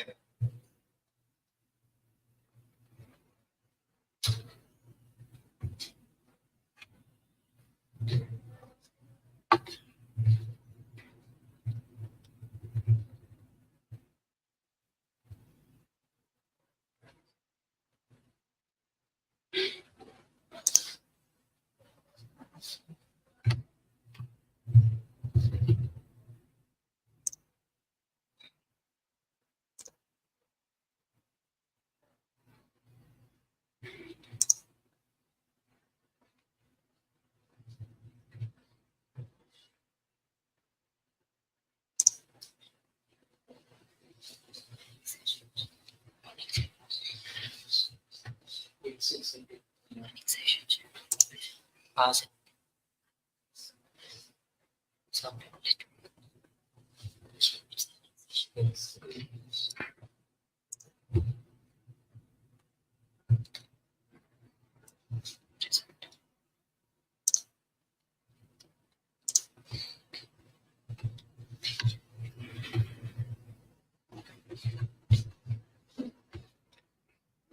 Hello everyone, I am Pallavi Parmar. Today I will deal with the topic Unveiling the Enigma, exploring the identity of Godot in Samuel Beckett's masterpiece. To unveiling means to show to know the interpretation of various interpretation of Godot. So let's discuss about it. These are my personal information. This is the table of contents. Let's see about Samuel Beckett. Samuel Beckett was born on 13th April in 1906 in Foxrock County, Dublin, Ireland. He was died on 22nd December in 1989 in Paris, France. Beckett was a versatile writer known for his work as an author, critic, and playwright. In 1969, he was honored with the Nobel Prize for Literature. Beckett wrote in both French and English, it showcasing his linguistic powers. Best remembered for his iconic play Waiting for Godot, which is published in 1952. This information I am taking from Britannica. Let's see about Waiting for Godot. Waiting for Godot is a tragicomedy play which is divided into 2 acts, which is published in 1952. It was first published in 1952 in French as An Attendant Godot and first produced in 1953. It's considered a pioneering work in the theater of the absurd. The plot follows 2 characters, Vladimir and Estragon, waiting endlessly for someone named Godot who never arrives. Through their conversation and encounters with other characters, they grapple with the meaning of life and their existence. The play explores theme of existentialism, human condition, and the futility of life's pursuits. This is also from Britannica. Now, let's see Godot as a mysterious character. We can find that in the whole play, in the both of the actors, we can never see that the single appearance of Godot. Godot's identity remains disclosed and mysterious throughout the play. Like we cannot assume that who is Godot. Just we can hear from the characters like Godot. Godot is that about Godot. The audience is left guessing and interpreting who Godot might be based on various descriptions. The character of Godot is shrouded in uncertainty and adding to the overall theme of existential ends. Godot's enigmatic nature mirrors the character's confusion and lack of purpose. This mystery enhances the theme of futility, hopelessness, and the absurdity of human existence in the play. The tone of ambiguity and anticipation created by Godot's mysterious presence underscores the idea of waiting for something uncertain. Like we can find that we are not sure about that who is Godot, and that Vladimir and Estragon frequently talk about we are waiting for whom, we are waiting for Godot, and we can find that Vladimir is more hopeful towards Godot, but we can only find his descriptions through the boy and through the Vladimir and Estragon, but never we find that actual presence in the play. This is I have taken from Dwivedi's article. Now let's see Godot as a symbolic representation of God. Many critics say that the name and pronunciation, the name Godot itself sounds phonetically similar to God, immediately evoking the associations with a divine figure, like who is a godly and who is higher in power. And name also suggests that he is connected with God. Like a physical resemblance, descriptions of Godot having we have the descriptions by Boy that he had a white beard aligned with traditional depictions of God, particularly in religious texts such as the Bible. We can find that God has a white long beard, and so we can connect with them, and many critics tries to connect it with Godot. Symbolic role. Godot's role in the play reflects the attributes commonly associated with the god, such as the power to save or punish, as well as being a figure of hope and exceptions of salvation. Like we can find that concept of hell and heaven. So have a power to save and punish. This is from Jiang Wang's article. He also talks about the themes, spiritual themes, the themes explored in relation to Godot, waiting for salvation, repentance, and the breakdown of divine agreements, parallel theological concept concerning humanity's relationship with higher power, that all the peoples feel themselves connected with God or deity, mighty powers. Now let's say that biblical symbols and interpretations, how we can interpret in biblical biblical symbols. Godot. Many critics, as we discussed earlier, that Godot is similar like God. The boy who delivers message from Godot is seen as representing the role of prophets, which is also mentioned that 4 major prophets and 12 minor prophets in Old Testaments. The tree under the which the characters waiting interpreted as the tree that Jesus was crucified on in the Bible, like where the cross Jesus was crucified. It is also represented, or it is mentioned that it is a tree made from dogwood tree. It religious names. The use of biblical name like Adam and Cain and Abel in the play is seen as the Beckett incorporating religious language. We cannot find that presence of these characters, but we can find that mention of that characters. Like Vladimir talk about that this story of Adam, and Estragon also talk about the 2 thieves. Which is one thief who betrayed another, that brotherhood theme. This is also I am taken from M. Amin's article. Let's say Quranic symbols and interpretations. The tree is compared with the 3 symbolical trees which is mentioned in Quran. The tree of Ridwan, which is symbolize the waiting and trust. Tree of Mary, which symbolize hope and reward. Tree of Jonah, which is represented as the repentance. The moon is interpreted as a symbol of the progression. Like we can find that passage of time in Quran calendar also, that the lunar it follows that lunar calendar. The dog also we can find that, which is the Vladimir's dog song, which is compared with that thirsty dog which is mentioned in Muhammad's story. The boy delivering Godot's message is seen as similar role of God's messenger in Quran, like Paigambars, or we can say that Muhammad Paigambar, or like that in Hinduism that have Narad Muni, like the boy represented as like that. Godot as a symbol of hope. Estragon and Vladimir see Godot as a savior who will solve their problems. They feel helplessly in their lives. So they feel that one day Godot will arrive and solve our problems. Their anticipation turns to despair as Godot never arrives, highlighting their hopelessness. The significance of tree, as we see earlier, here also tree signifies that hope is the everything. This is taken from Rahman's article.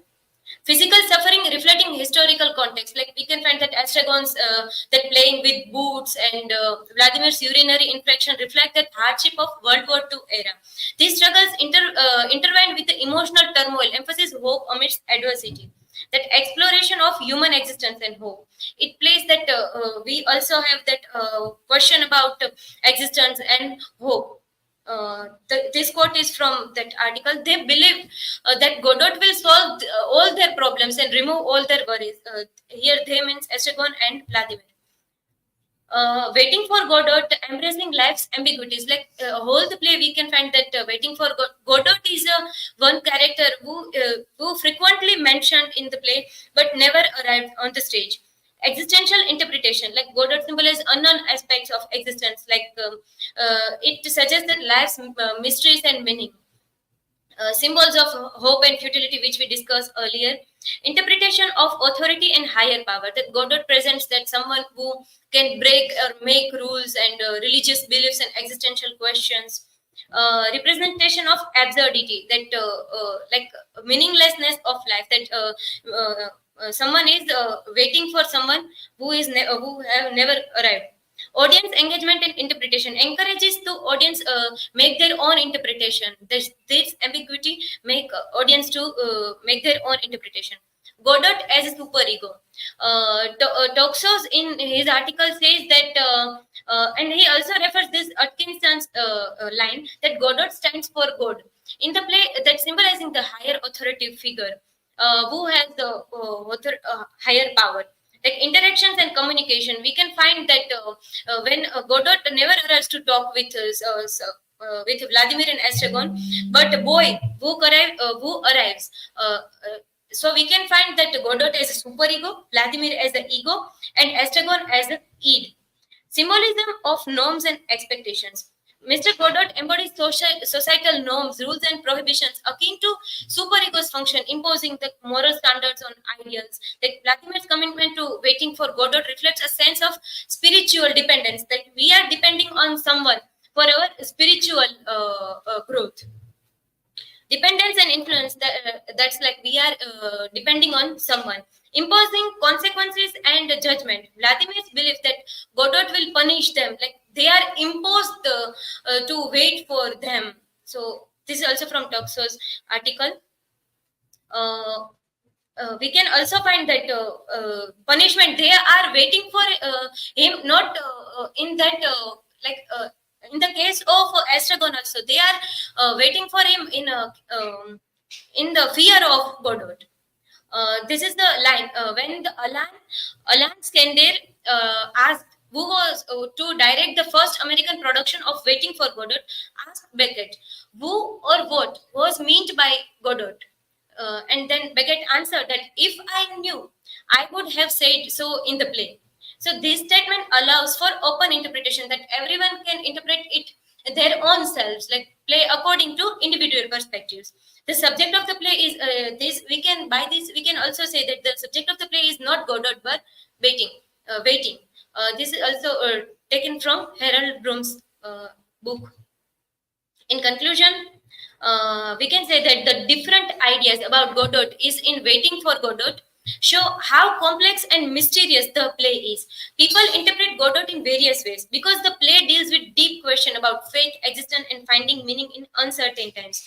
The play's exploration of these themes adds layers of intrigue and invites us to ponder the mysteries of life and our search for hope, even in times of confusion, that we can interpret Godot by our own self according to our interpretation. This is some references.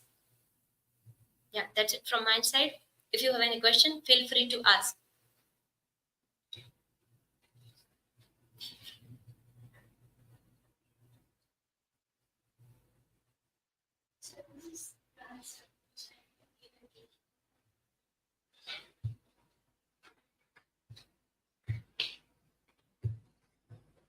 So, Pallavi, my question is, how does Vladimir and Estragon's attitudes towards Godot reflect different perspectives on religious faith and hope?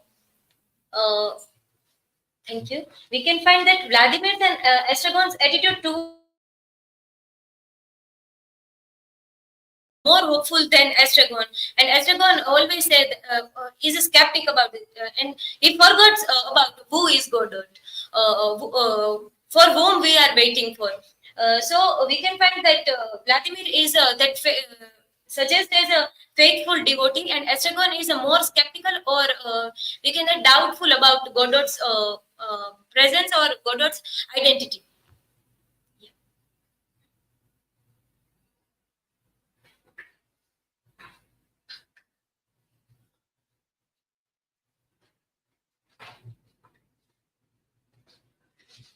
Pallavi, my question is how does the ambiguity surrounding Godot's identity contribute to the play's overall sense of absurdity and existential uncertainty? Godot, we can find that ambiguity. In a whole play, we cannot find that Godot's present. So we can find that one type of ambiguity, like curiosity, like readers are curiously waiting for Godot. Who is Godot? Who is Godot? But Godot never arrives.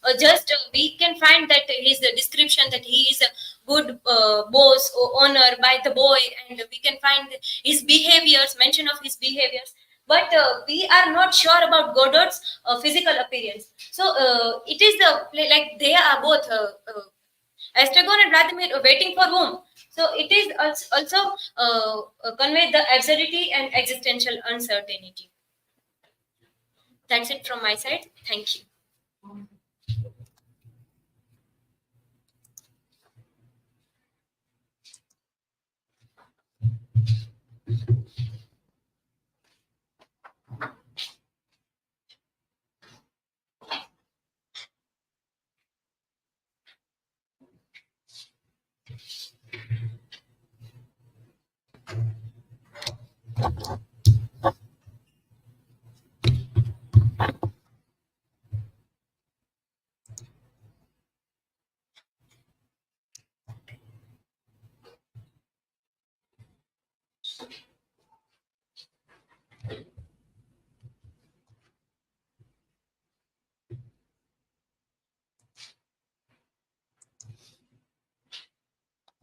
Hello everyone, good evening. Today, second day of the presentation, paper number 107. This is my topic, Totalitarian Insights Analyzing Dictatorship Through W.H. Auden's Epitaph on a Tyrant. This is my personal information. This is the table of the content which I discuss. First, brief information about the W.H. Auden. W.H. Auden was born in England and was influenced by his parents' intellectual interest. His education study science, but later shift in English literature at Oxford University. His early work reflected modernist influence and addressed social and political issues. Evolution theme. Auden's poetry evolved from Marxist and Freudian themes to religious and spiritual concern. Immigration to the United States. In 1939, Auden immigrated to the United States and became a citizen. American period. His American period produced notable works such as the September 1, 1939 poem and Muse des Blues later volume, Auden's later volume, including The Age of Anxiety and The Shield of Achilles, fulfilled his reputation as a major poet. This is the poem, Epitaph on a Tyrant. Overview of the poem. Epitaph on a Tyrant is a poem by W.H. Auden written in the aftermath of World War II, reflecting of the nature of a dictatorship and dangers of political power.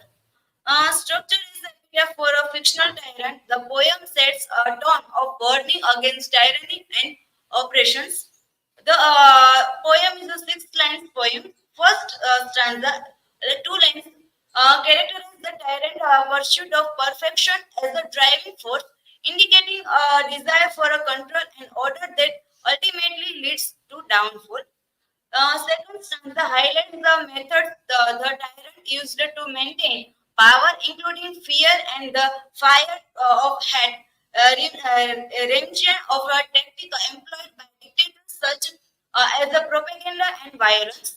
The final stanza reflects on the legacy of the tyrant, acknowledging his ability to survive for a time, but serving as a warning against the persistence of tyranny, as seen in the line, "In the nightmare of the dark, all the dogs Markup. Auden's language is a simple yet powerful, conveying a timeless message about the dangers of political power and the needs to remain against tyranny and oppressions. A definition of dictator and dictatorship. First, dictator. One holding complete autocratic control. A person with unlimited governmental power. Second, dictatorship. A government, organization or group in which absolute power is so concentrated. I analyzed two dictators, Hitler and Joseph Stalin. First, Adolf Hitler. Brief information.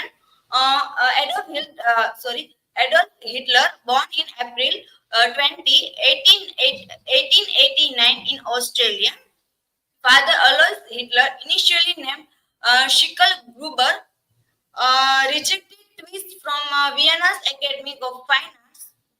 He moved in Munich in 1930. Initially unfit for Australian military service, fought throughout the war, earning bravery awards. Saw the wars as a reflect from civilian frustration. Hitler's dictatorship. Hitler dictatorship and poem parallels between actions. First, perfection in poetry. Hitler's vision for a pure iron race and his manipulation of nationalist rhetoric can be seen as a form poetry that was easy for people to understand. Second, knowledge of human folly. Hitler and the Nazis exploited people's fears, prejudice, and desire for much like the tyrant in the poem. In that manipulated human ability to gain support for their oppressive agenda. Third, interest in army and fleets. Hitler's rapid build-up of the German military and in aggressive foreign policy aligned with the tyrant's focus on military power. Fourth, laughter of senators. Hitler was able to cope and control the German political establishment, much like the tyrant in the poem. Children dying in the street, the Nazis' persecution of Jews and minorities, as well as the suffering caused by World War II, resulted in the death of countless innocent people, including children. Second, Joseph Stalin. Brief information. Joseph Stalin, born in 1878 in Georgia, Russia, was dominant figure in Soviet politics from 1922 until his death in 1953. He served as the Secretary General of the Communist Party and Premier of the Soviet state. Stalin industrialized the Soviet Union, enforced the collectivization of agriculture, and led the country to victory in World War II. Despite being hailed as a hero and genius, he viewed the cult with cynicism and in private. First, Stalin totalitarian dictatorship through Khrushchev's secret speech. Poems and the speech a parallel between first perfection and poetry. Stalin obsession with creating perfect communist society and in his use of propaganda and indoctrination to control the narrative can be seen as a form poetry that was easy for people to understand. This statement suggests Stalin effort to create a perfect communist society. Propaganda, because they were designed to be easily understood and shape people's belief and perceptions. Second, knowledge of human folly. Stalin in his regime exploited the fears, insecurity, and desire of among the Soviet people, much like the tyrant in the poem. Third, interest in armies and fleets. Stalin's industrialization and militarization of the Soviet Union, as well as his aggressive foreign policy, aligned with the tyrant focus on military power. Fourth, laughter of the senators. Stalin was able to consolidate control over the Soviet political establishment, even making them complicate in his views and execution of perceived enemies. Fifth, children dying in the streets. The Stalin regime's policies and actions, such as the collectivization of agriculture and the Great Purge, resulted in the death of millions of innocent people, including children. Was Stalin as a weak or strong dictator? Much similarity. First, perfection and poetry. In articles, Stalin was constantly frustrated by the subversions of his directives as he tried to implement his ambitious policy and plans for the Soviet Union. This relied of the poem lines about the tyrant being what he was after in terms perfection. Second, interest in army and fleets. In the article, Stalin heavily invested in the military and explained the Soviet Union influence globally. This aligned with the poem Observation about the tyrant alone, greatly interested in armies and fleet. Third, respectable senator bursting with the laughter. In the article, Stalin could command the loyalty of senior party official even if it was through fear and this reflects the poem lines about tyrant making respectable senators burst with laughter. Little children died in the street. In the article, discuss the Stalin policies such as the Holodomor famine, which led to the death of many innocent civilians, including children. This directly connects to the poem chilling line about the little children died in the street. Fifth, obsession with the power and control. In the article, Stalin as the ruthless director who would stop at nothing to achieve his goal, constantly fearing potential enemies and use terror to maintain his grip on power. This aligns with the poem overall depiction of the tyrant's single-minded pursuit of perfection and control. Conclusion. W. Jordan's epitaph on tyrant offer a stark warning about the dangers of totalitarianism as seen through the actions of dictators like Hitler and Stalin.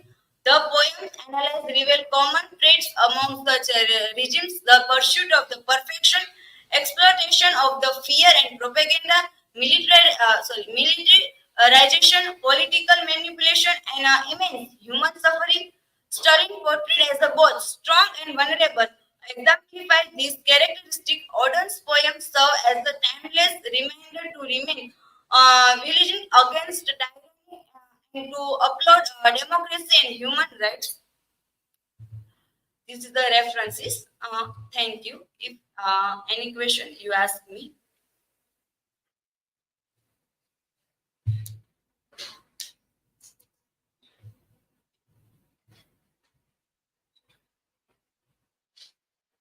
My question is, how does Auden's portrayal of the tyrant's control over political institutions resonate with historical example of totalitarian regimes? Okay. Auden's portrayal of the tyrant control over the political institution of epitaph on tyrant. Dictators discuss Hitler and Stalin to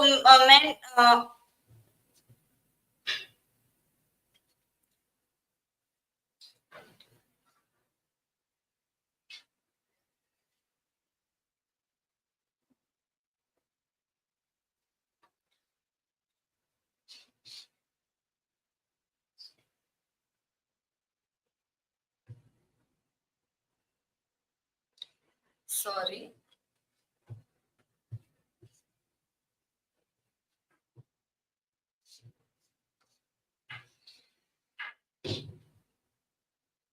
KHUSHI, my question is, in your opinion, what insights can be gained by comparing and contrasting the actions of different dictators through the lens of Auden's poem? Yes, Pallavi, comparing the Hitler's Nazis Germany and Stalin the Soviet Union's both dictators in Auden's poem. Uh, uh, in C, the people similarly to design structure that people similarly to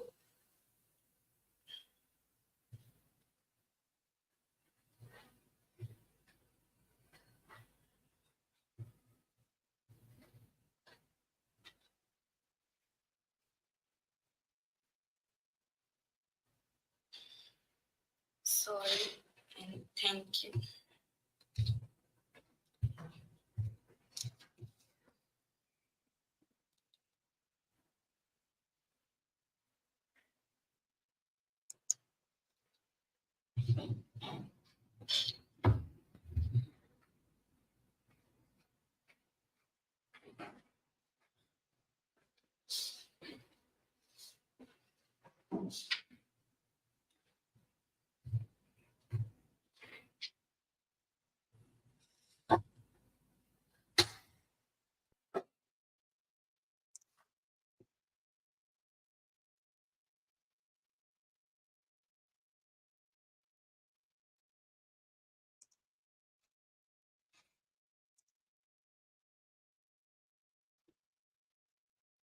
Very good evening to everyone. So today on second day of our presentation, I am going to present the paper number 107. So my topic is the art of anticipation of exploring the theme of waiting in Indian context. This is my personal information. On table of content, I am going to I am going to focus on two things: the waiting for Godot and the waiting for Mahatma. This both point I will going to explain, and what is the theme in the waiting in this context. So first, I will give the brief information about the author. Samuel Beckett. So Samuel Beckett was a renowned author, critic, and playwright. He gained international acclaim and won the Nobel Prize for Literature in 1969 for his significant contribution to literature. Beckett wrote in both French and English and is celebrated for his work across various genres, but he is particularly famous for his plays with his Waiting for Godot, standing out of the one of the most iconic creation. I take this information from Britannica, and this information given by Martin Ashley. Let me come to the main point of our presentation of Waiting for Godot, the theme of the God in the Hindu philosophy. So the author Ranjan Ghosh argues that the state of waiting experienced by Vladimir and Estragon should not be seen as absurd or nihilistic, but rather as a positive and authentic state with spiritual potential. So in the play, we can find out the Vladimir and Estragon are waiting for Godot. They don't know who is the person, but still they are waiting for that person. So Ranjan was trying to see as the positive, that he's not taking as a negative thing, that he is an absurd or nihilistic thing. Drawing for concept like karma, dharma, avidya, or ignorance, the act of waiting is framed as struggle towards self-realization and discriminating knowledge and liberation, moksha. Waiting is seen as a performing act, as partnership with the elusive Godot to fulfill one's dharma or authentic mode of being. It represents a cognitive persistence toward existential transcendence. So, in waiting for Godot, there are 2 days. They are still waiting for the Godot.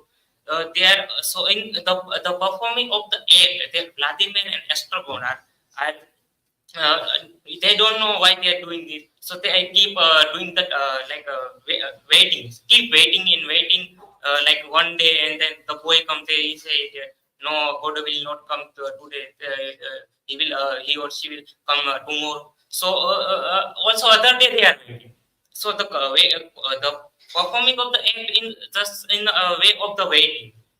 Uh, the the appearance inauthentic, meaningless situation of waiting in reinterpreted as arising from avidya, a state of requiring karmic action, and jhana means knowledge to overcome it as a realize the truth of one being identified with God.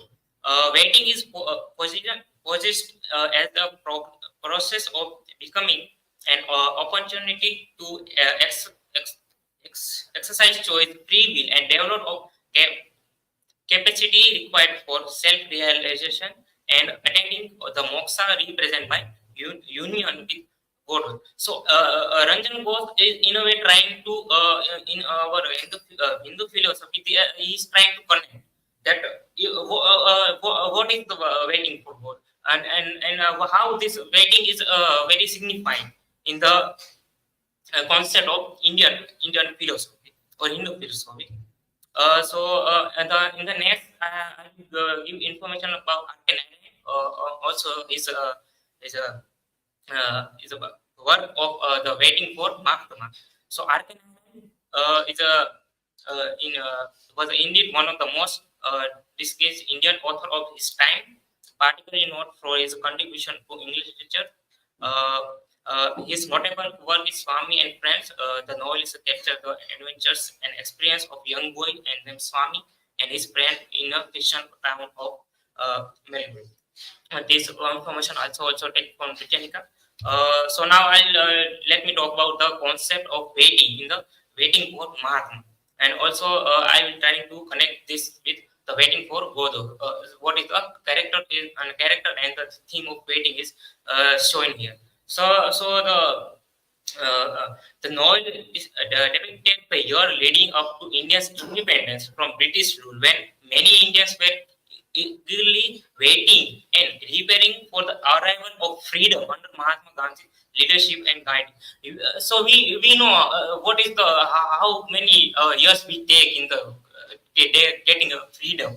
Mahatma Gandhi is trying very hard, like he's doing everything to get give freedom to the Indian concept. Though the protagonist Sri Ram in Waiting for Mahatma is a portrayed as a somewhat naively waiting to understand and fully embrace Gandhiji's philosophies of non-violence, truth, and self-sacrifice. The protagonist of the character of Sri Ram is in a way is following Gandhi's philosophy, and he is accepting of the self-sacrifice and the truth, what is the truth behind it, and like a waiting thing is also there in as I said, how we takes a lot of years to get freedom. There is a sense that most of Gandhi's followers, apart from a few like Bharti, were impatiently or superficially waiting rather than fully comprehending and embodying his teaching in their actions, and their commitment was questioned. There are question also raised the freedom, or you can see in the waiting, why that takes so much time, and why do we have to wait so much. And in the novel you can also find it. So Gandhiji himself is shown as patiently waiting for his countrymen to develop the moral strength and unity required for true independence, and resisting pressure for harshly action through violence. We know the how the freedom we take. A lot of people get in the fighting, and also the violence is very high in this idea of that. After independence is achieved, the novel depicted the waiting for the Gandhi's vision of non-violence, principled nation to realize amid the religious riots and disunity that follow partition. This information is given by Subhash Mehta. Let me come to the last point, waiting as a phenomenon. So waiting for phenomenon is waiting is general to social and personal cost. It limits production use of time can be demeaning and degrading for those made to wait. Like we, if I have to give you example of today's time, so we are waiting for something and something like here we are giving presentation. There, you are also like if I am giving presentation, next will present come. You also have to wait the other presentation. So this is continue. So we are waiting and waiting. So this concept is going on still. So and it's not like that only this.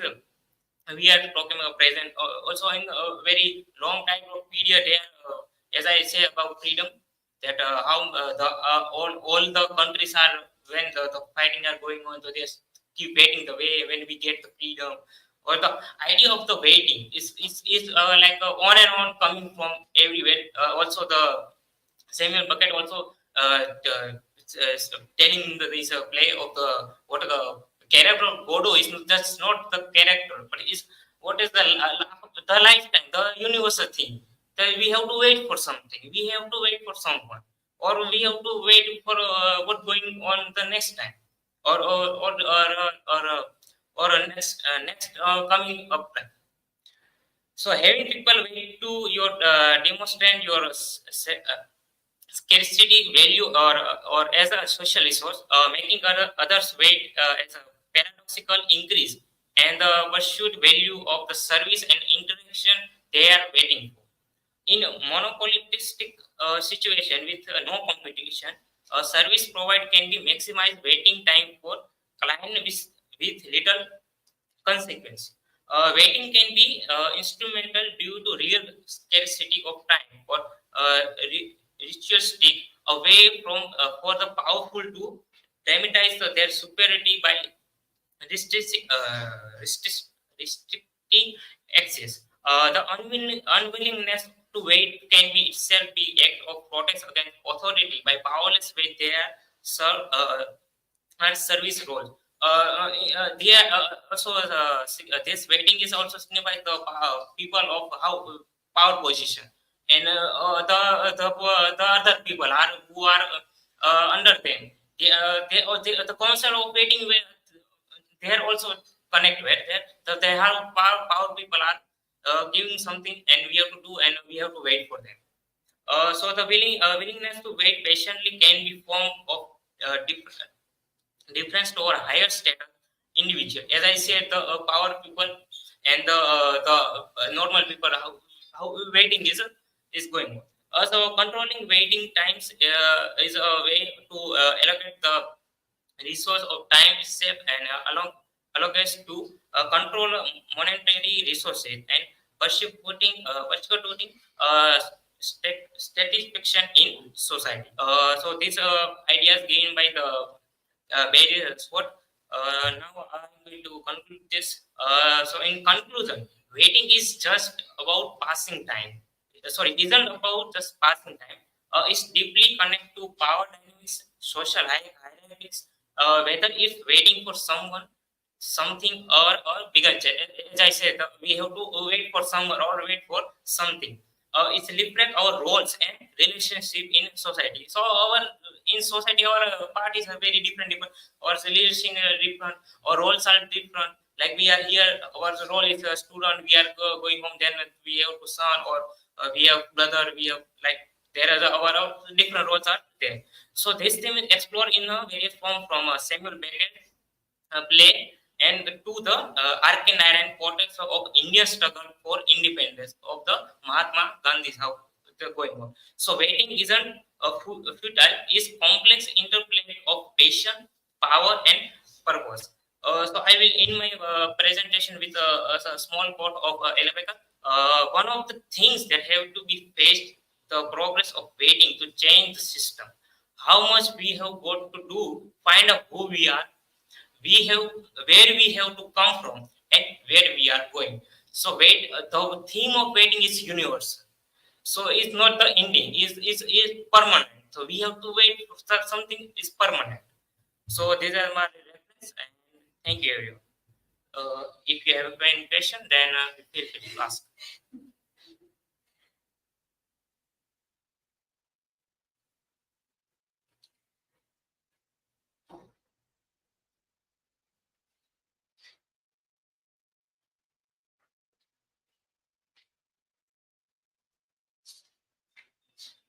So my question is, could you elaborate on the idea of writing as a performative act and its significance in the context of the character's relationship with Godot?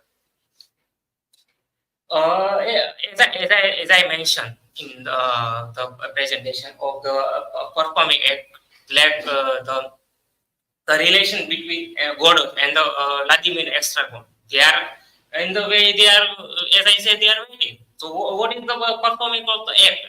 They are performing act or in both days, like keep waiting for Godot not coming. When will he come? Don't know.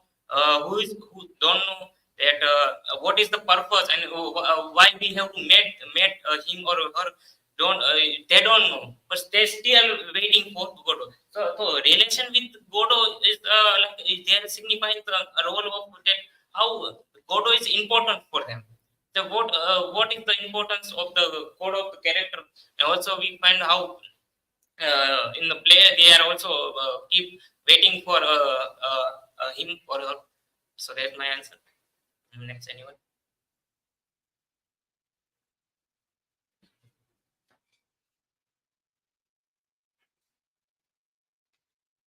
So my question to you is, according to you, how does the narrative depict Gandhi's patience in waiting for his countrymen to develop the moral strength and unity necessary for true independence? According to me, as I mentioned in the Gandhi's Mahatma Gandhi's this idea of that his protagonist is how other also Gandhi's philosophy are they following them. All the idea of moral strength and unity is a significance in this concept of waiting, and also is independence and about the, as I mentioned, the role of the character, and also how they independence and how they getting the idea of that particular the theme of waiting, and Mahatma Gandhi giving the Mahatma Gandhi and his followers are going on with that idea of flow. Okay, so that's my thank you everyone.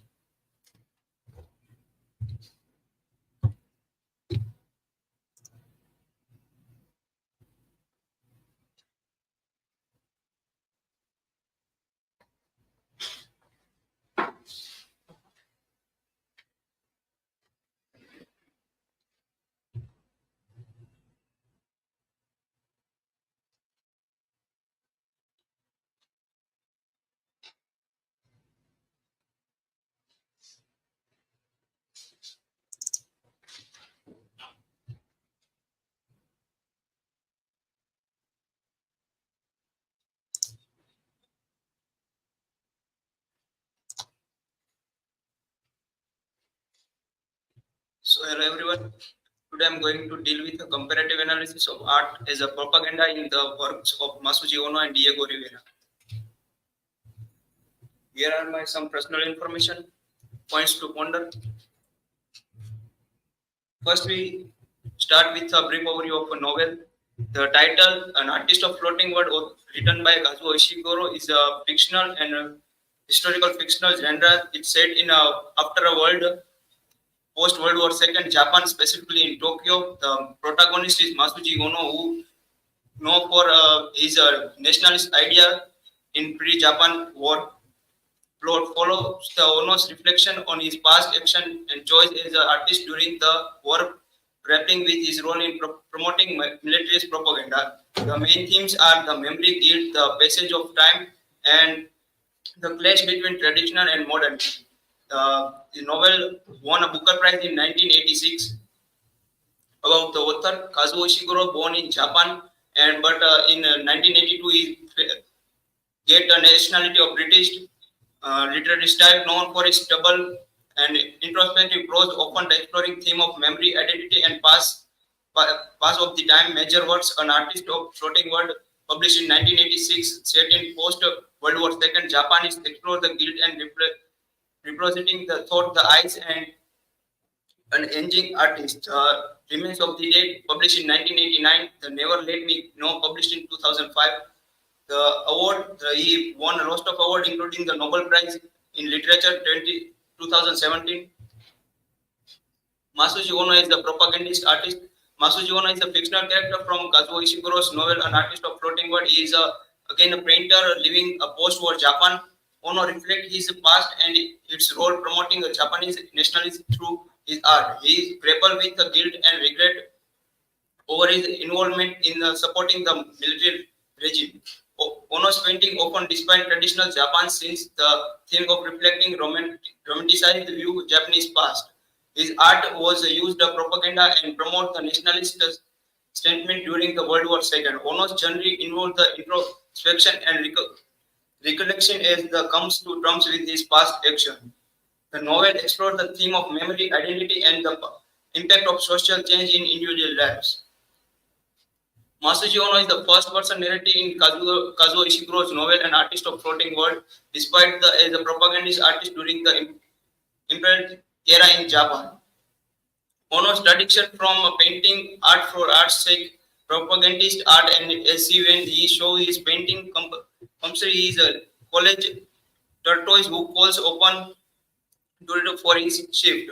Ono's form pupils Shintaro remains Ono about their little disagreement over the China crisis poster, implying Shinto art strong representative about the direction Ono's art school was taking towards propaganda. This article written by Mrs. Milhes about Diego Rivera. Diego Rivera was a Mexican artist known his large scale of murals. He was born in Mexico at December 8, 1886. So, what is murals? Murals is the one kind of a painting which drawn in a public place and in a government walls and public places when normally people were gathering to. Rivera's murals often despite the scenes of Mexican history, culture, and society. He aims to force the national pride and unity through his artwork. Rivera's murals were commissioned by the Mexican government to promote a specific ideology. This point we cannot find it in Kazuo Ishiguro's point of view and Masuji Ono. His art advocate for the rights of the working class indicates the people. Rivera's propaganda focused to left side the Marxist ideas rather than promoting authoritarian agendas. Despite the beginning propagandas, Rivera's arts convey the positive message and social justice and equality. Rivera is connected with a particular community. Before connecting the particular community, his work considered as spread a positive message and social equality in Mexico. But after he connect with some particular authority, he become a propagandist artist. Here, the article was written by Kenward David.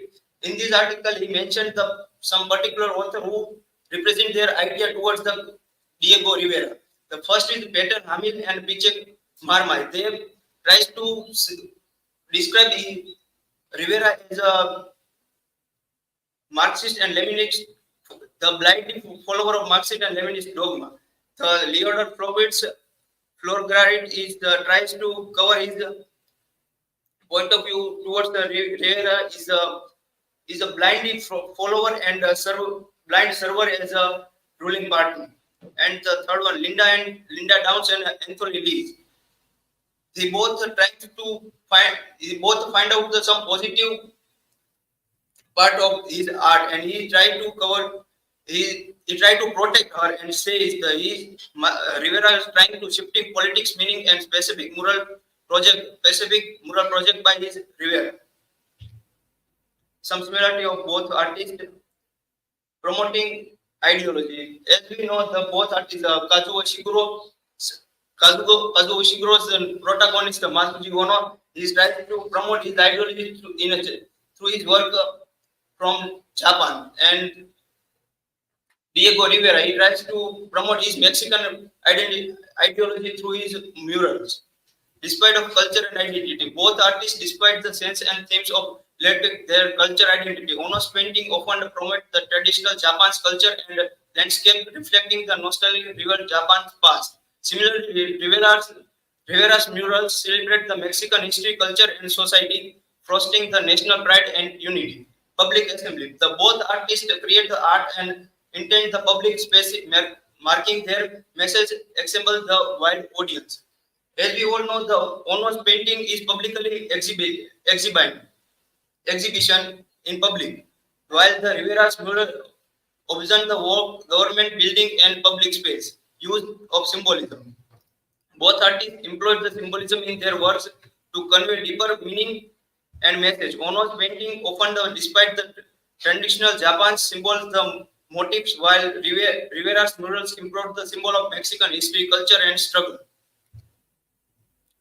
The role of both media is not directly connected with the novel. That's why I not mentioned in the title. But as we know, the atmosphere of today in our country, especially in election time, the both media are active to and the ruling party use the media as a create of fake propaganda in the media. Though the article which written by Ramesh Ahmed Bhatt talks about how many English news anchors in India have ignored their duties and journalists by supporting the government's agenda, spreading the false information and propaganda instead of questioning those in power. So their misuse is power. This Godi media is criticized for promoting narrow view nationalism, favoring the majority and weakening the domestic value with the based reporting and no fair analysis. The article compares the character in Ishiguro's novel to the action of the Indian media, showing how both can decide themselves and work in favor of the government's belief. In the worried about the impact on democracy and freedom of the press when influence the part of the media, support the government instead of the holding the accountable. Difference between Ono and Rivera. National context. As we all know, Masuji Ono is a fictional character which belong to the Japan, and the Diego Rivera is belong to a Mexico. Aesthetic medium. Masuji Ono is primarily a painter specifically common for his traditional Japanese style painting in the novel. Diego Rivera was a primarily muralist renowned for the large-scale phrase murals that embody the public building and space. Real versus fictional. As you all know, the Masuji Ono is a fictional character of the artist of the floating world by Kazuo Ishiguro, and the Diego Rivera was a real character who exists in the world. Conclusion. The comparative analysis of the art as the propaganda in the work of Masuji Ono and Diego Rivera reveals the integrating parallels and contrast between these two artists. Both Ono and Rivera utilized their art and to convey the powerful message reflecting the shaping the cultural and politics landscape of their respective societies, while Ono's painting in Artist of Floating World despite the nostalgic view Japan's past and support the nationalist agenda. Rivera's murals celebrate the Mexican history, advocate the social justice and leftist idea. Despite the difference in their artist style and context, both artists demonize the potent influence of the art as tool for propaganda, highlighting his ability to promote specific ideology and shape the public perception through their works. Here are some resources. Thank you. If you have any question regarding my presentation, feel free to ask.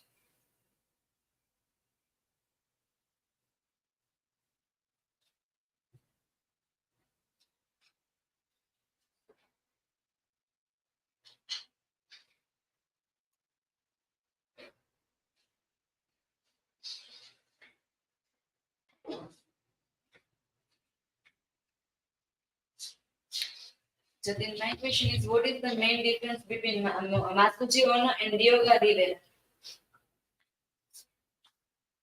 As I mentioned, a lot of difference in my presentation, but according to me, the main difference between the both characters is real and fictional. The Masuji Ono is a fictional character, and Diego Rivera is a existing character in the world.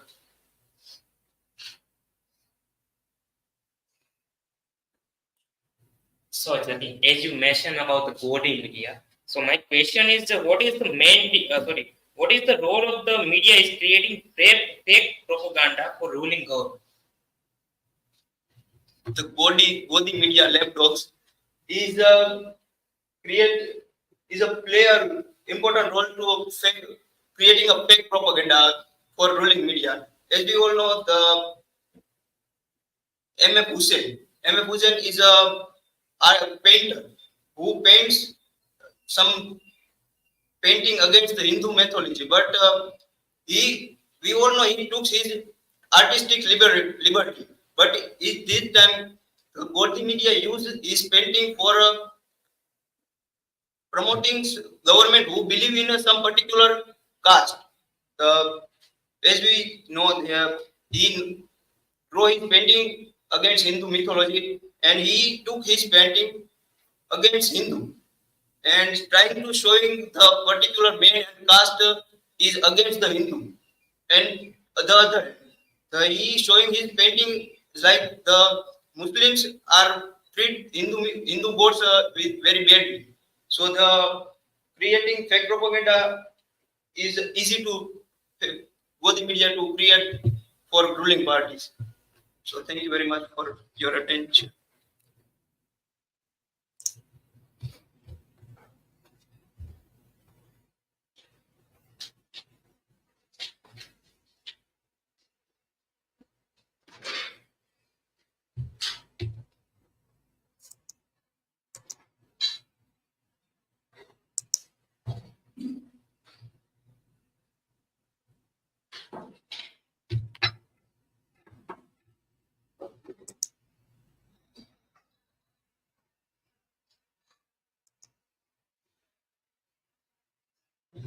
Hello everyone, myself Himali Burman. Today I am going to give presentation on exploring Waiting for Godot language, religion, humor and philosophy. Here is my personal information. Introduction of the author. Samuel Beckett, a well-known writer, was born on April 13, 1906 and passed away on December 22, 1989. He wrote about deep topics like the meaning of life and the human condition. People liked being with him in cafes in Paris between 1977 and 1987. However, some people question if he truly lived the way he wrote. Introduction of the play. Waiting for Godot is a play written by Samuel Beckett. It's simply and stripped down with just one set, a lonely rock and a skinny tree. There are only 5 characters, but 2 of them, Vladimir and Estragon, are the main ones. They are like homeless guys waiting for someone named Godot who never shows up. The play makes you think about big questions like why we are here and what we are waiting for. It's not flashy, but it gets you thinking about life and stuff. Language in Waiting for Godot. In Waiting for Godot, Samuel Beckett uses language to highlight the limitations of communication and the absurdity of human existence. Through repetitive dialogue and wordplay, he shows how language fails to convey meaning or provide solace to the characters, reflecting the existential despair at the core of the play. Language becomes a central motive, revealing the characters' futile attempts to find meaning in a chaotic and irrational world. Religious language in Waiting for Godot. In Waiting for Godot, Beckett uses religious language ironically to explore themes of despair and the search for meaning despite denying any religious affiliation himself. Characters' discussions of the Bible and the Holy Land reflect a futile search for fulfillment, while the elusive figure of Godot highlights the absurdity of human existence. Overall, Beckett's use of religious imagery adds depth to his exploration of existential themes.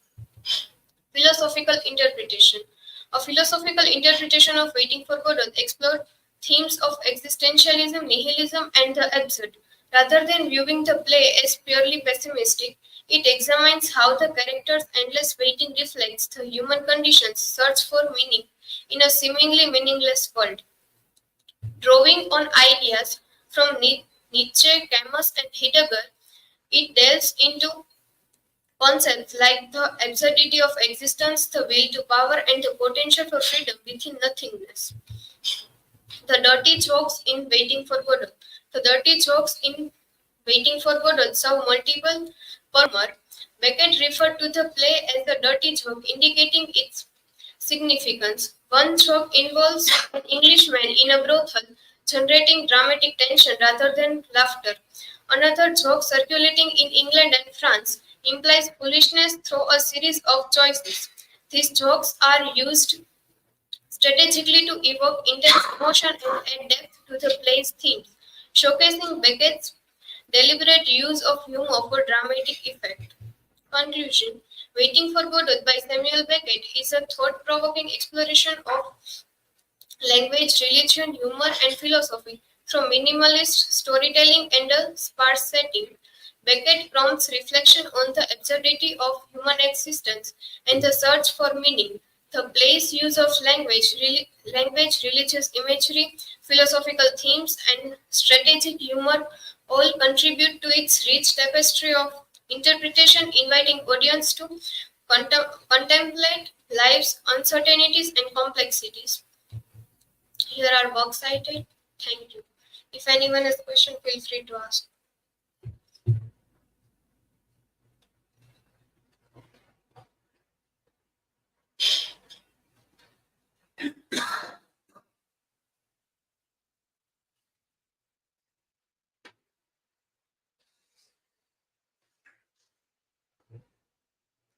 So Hemal, as you were mentioning the last slide about the dirty jokes. So what is the deal with the dirty jokes in the play? The dirty jokes in the play isn't just for laugh. It helped to make the play more serious and show the characters struggle with their lives.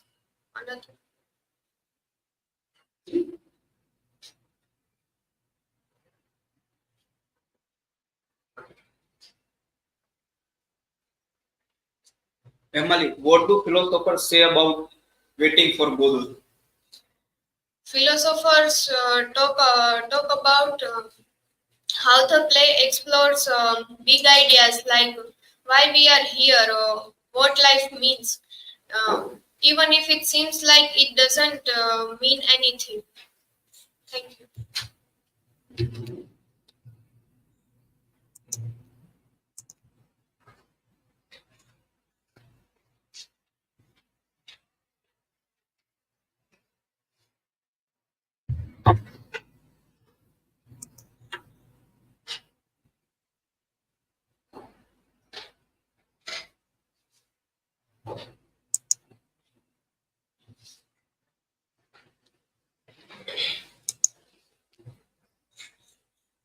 A very good evening to everyone. Today I am going to deal with 1984 as a dystopian novel by George Orwell. This is my personal information. And these are the points which I discussed today. Introduction of author, about the novel, what is dystopia, characteristic of dystopian novel, example of dystopian novels, dystopian elements in the novel 1984. Introduction of the author. George Orwell was the pen name of Eric Arthur Blair, an English novelist, essayist, journalist, and critic. He is best known for his novels Animal Farm, The Satire on Russian Revolution, and 1984. Both are considered classic of anti-utopian fiction. Orwell was born in India to a British civil servant family. Orwell was born in India in the Motihari in Bengal, now the Motihari in the Bihar, in the servant family, and his father was working in the public service, Union Public Service. Orwell's writing style is characterized by its clarity, simplicity, and commitment to the truth. George Orwell passed away on January 21, 1950 at the age of 46 due to complications from tuberculosis. About the novel. 1984 by George Orwell is the seminal dystopian novel that serves as a hunting warning against the dangers of the totalitarian control and the subversion of individual freedom as defined in the novel 1984, how the big brothers control over the citizen of Oceania. The novel was published in 1949.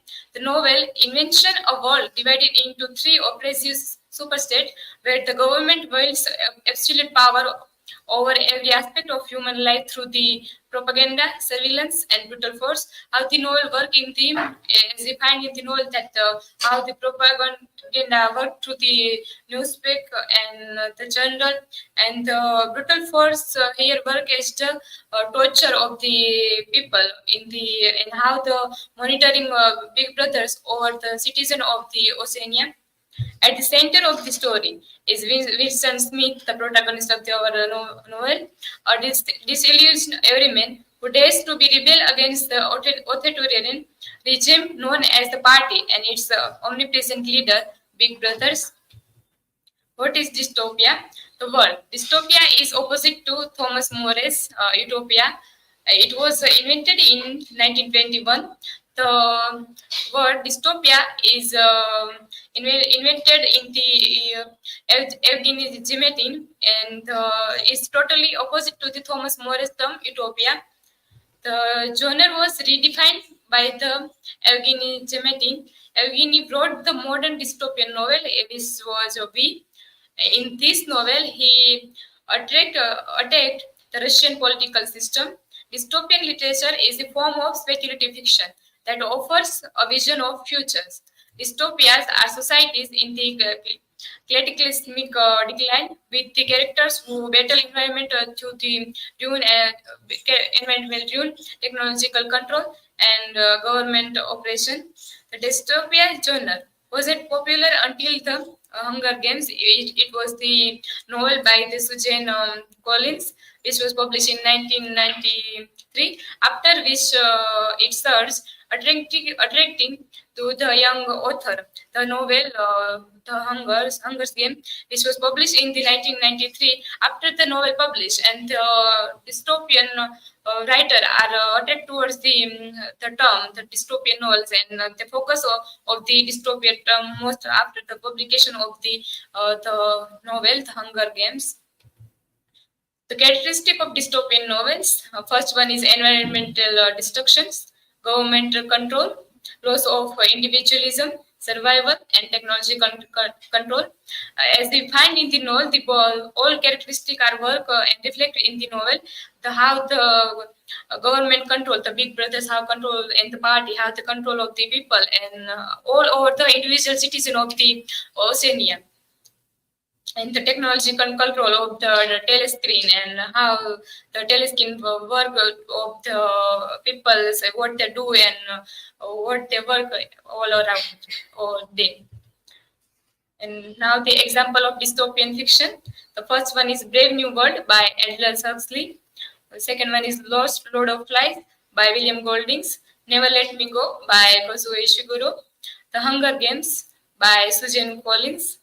V by Evgeny Zemetin, The Running Man by Stephen King, Fahrenheit 451 by Ray Bradbury.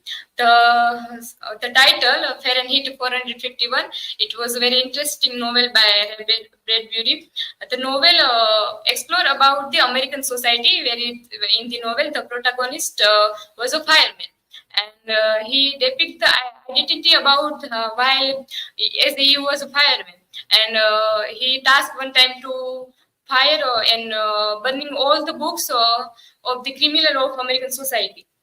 And the title explored that the protagonist fire all the books of criminal in the American society, what the happening or what the government do in the their era, and the protagonist was fire all the books, and in the temperature of 451, and that's why the title comes as Fahrenheit 451. The Resistors by Giz Jens. It was a contemporary writer, Giz Jens, and the famous dystopian novels was Resistors. Now, the main topic of my presentation, dystopian elements in 1984. The first one is totalitarianism. The danger in totalitarianism is the first element in the 1984.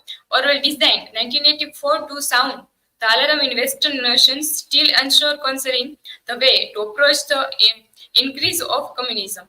However, he was deeply disturbed by the widespread cruelties of the big brothers and the oppression he ascertained in the communist countries, and appears to the process between significantly involved by the role of technology in the unveiling oppressive government to observe and manage their voters in the novel. The elements which I refer from the research article, and the second one is the psychological manipulation, how the psychological manipulation work in the 1984. The second element in the psychological manipulation, the party bombardments its subject with psychological stimulus designed to overwhelm the mind's capacity for independent thought. How the psychological manipulation reflect the people, and how the party big brothers are controlled over the thoughts of Oceania's people. Also, the giant telescreen in the each citizens of Oceania and blast a restless stream of information and designed to create the failures and shortcoming of states showing to win success. The telescreen is the symbol of the eye of the party or the big brothers to monitor behavior everywhere they go, or what they do, what are promoted, especially by means of the omnipresent sign, the big brothers is watching you, that the authorities are structuring them. Third one is physical control. The third element in the analysis is physical control, in the addition to manipulating their minds. And the ruling party also controls the bodies of its subject. The party perpetually watches for any sign of infidelity. As Wilson observed, even a tiny facial twice could lead to as an arrest, and how the torture and how the punishment with the protagonist, Will Smith. A person over nervous become his greatest enemy. Anyone in United Nations agency will manage to defy the parties is and re-educated through systematic and brutal torture, learning the minds of their victims with the physical torture, and the party is ready to regulate reality and convincing its subject that 2 plus 2 is equal to 5, as we find in the novel. Even the citizen or the people are not convinced, and how they torture as doing torture, and how they convinced to accept that 2 plus 2 is equal to 5. Even you know that 2 plus 2 is equal to 4, but you are the under the big brothers, and you accept that 2 plus 2 is equal to 5. Fourth one is control of information and history. The fourth element in the analysis in control, information and history. The ruling party controls every source of information and managing and rewriting the content of all newspaper and histories for its own ends. As we find in the novel, who controls the past controls the future, and who controls the present and controls the past. As the government, the party or big brothers, the party doesn't permit people to stay records of their parts like image or documents by dominated in the current. The party is ready to govern the past, and in the dominate the past, the party will justify all of its action within the gift. Technology is the fifth and last element in the analysis of the 1984 is a dystopian elements. We find that technology or the telescreen and hidden microphones across the city, all over across the city, and the people are monitoring by the telescreen. The ruling party is able to monitor its member and almost all of the time. The party employs a duty mechanism to exert large-scale management on economics, production, and source of data, and dread machinery to inflict torture upon those he deems to enemies. 1984 reveals that the technology that largely perceived as the oppression towards the sensible morals might facilitate the foremost diabolical evil.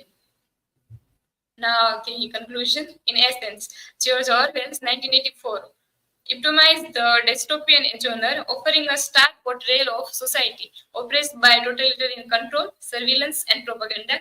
Through his powerful depiction of the individual's struggle against an omnipotent state, The novels serve as the timeless warning against the danger of unchecked authority and the erosion of basic human liberties. Orwell hunting vision of a dystopian future countries to captivate readers that promoting reflection on the fragility of freedom and the importance of resisting oppression of all in the all forms. These are my references. And thank you. Now, anyone have a question regarding?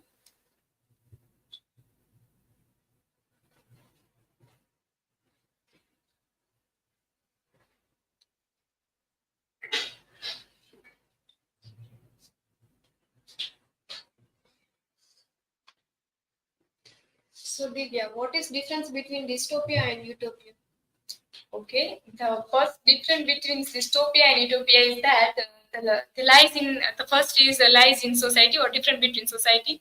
The dystopia refers that the society of dehumanized society where the torturing are, suffering are, and totally opposite we find in the utopian society or the utopian term there the society was totally in the harmony or the people are free to what they are do.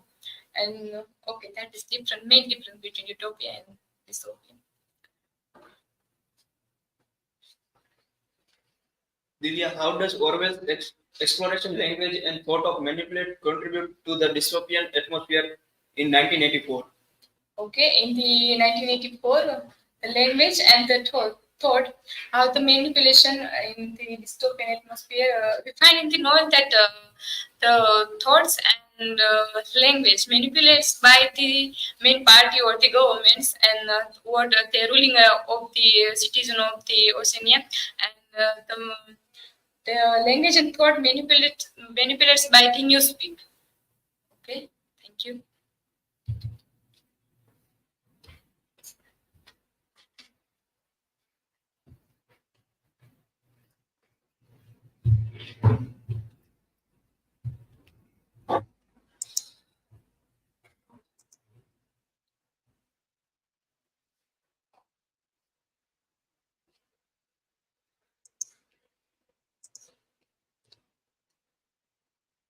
Good evening, everyone. Myself, RATHOD. I am going to present about the topic in memory of W.B. Yeats and the tradition of elegy.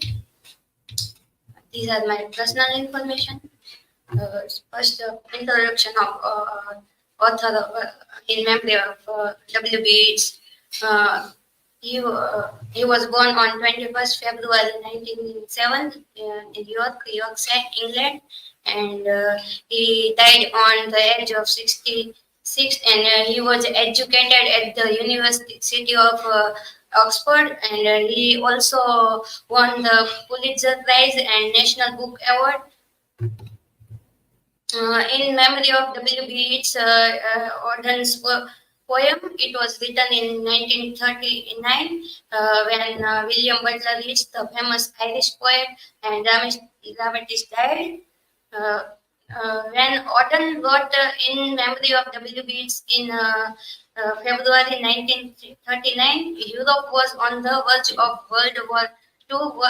War did not actually break out until Germany invaded Poland in September, but the sense of impending catastrophe is present throughout the poem. The failure of Britain and France to resist Hitler's claim on Gladko's, sorry, I can't pronounce, in 1938 seemed to define the mood of Europe as Auden's wrote. In spite of the sense of expectance foreboding, all the nations seemed paralyzed, incapable of action.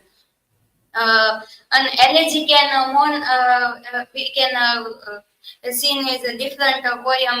Walt Whitman's poem is when Lilias last in the Duriat Bloomsday on the death of Abraham Lincoln, and there are several elegy. First, we have to discuss what is an elegy. What elegy means, that poem. There are many types of elegy: modern elegy, philosophical elegy, public elegy, pastoral elegy, personal elegy, metaphysical elegy. several elegy and poets. Thomas Gray's one of elegy is an elegy written in country's churchyard. Then Walt Whitman elegy is When Lilas Last in the Duriad and Bloomsday. John Milton's Lycidas, P.B. Shelley's Adornes, and Matthew Arnold's Tyresis. These are is a book cover photo. First, an elegy written in country churchyard. It was written by Thomas Gray. It was firstly published in 1751, and its main theme in this elegy are the universality of death, social class and value, and poetry and posterity. The universal of death. Gray's poem depict death as a living force that brings all people, whether rich or poor, to the same final. Thomas Gray's elegy is not specifically written about the death of any individual person, but it instead death of the common people buried in the rural churchyard. Second, When Lilas Last in the Duriad and Bloomsday. Elegy was written by Walt Whitman. It firstly published in April 1865 on death of Abraham Lincoln. Here Lilas means when Lilas Last in the Duriad Bloomsday and the great star early group in the western ski in the night. I mount thee, and yet shall mount with the ever-returning spring. Lilas hold a symbolic meaning related to mourning and remembrance and the cyclical nature of life and death. The Lilas represent the passage of the time and the renewal of life as they bloom annually, even in the wake of death. And Lycidas, elegy was written by Milton. It's also known as pastoral elegy. It was written in 1637.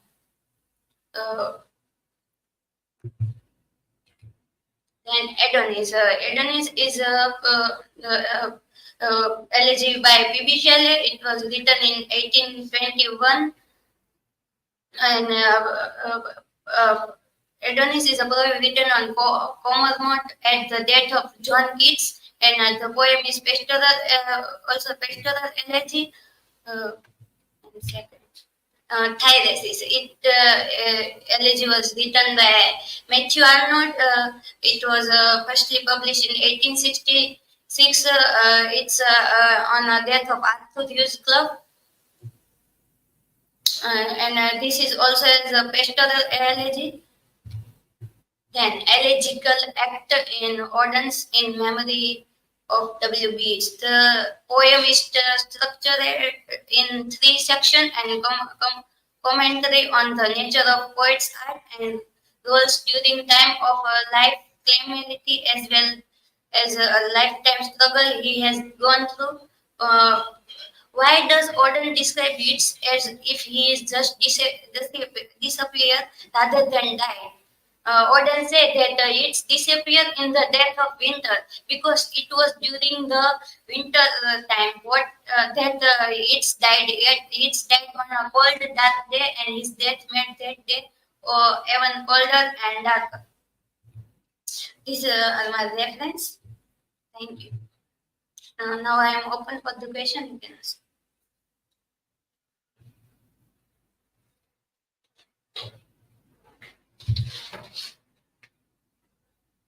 Sir, my question is that can you identify any common themes found in the elegy from different culture or time periods? So yes, there are some common things found in the elegies from different culture or time period are grief and sorrows, remembrance and tribute and spirituality and longing and nostalgia, nostalgia and nature and symbolism.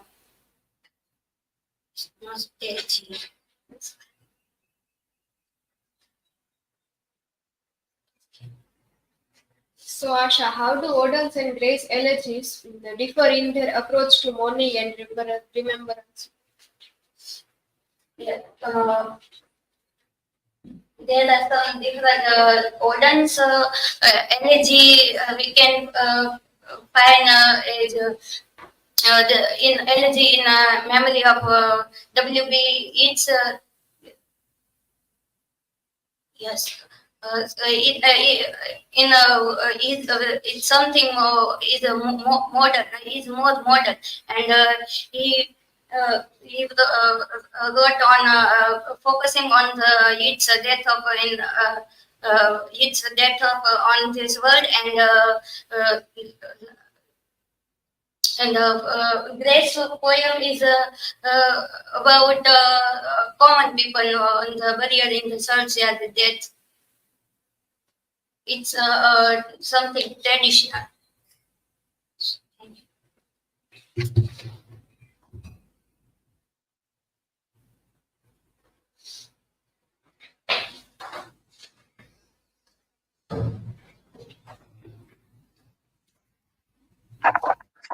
Okay, so that was the last one. Okay, for today.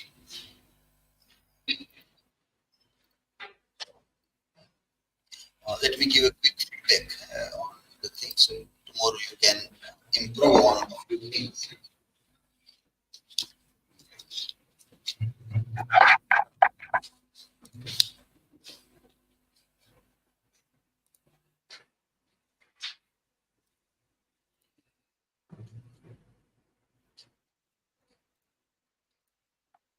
In this presentation by UNNATI, when you have cited this first one, do you see that? What is the first citation?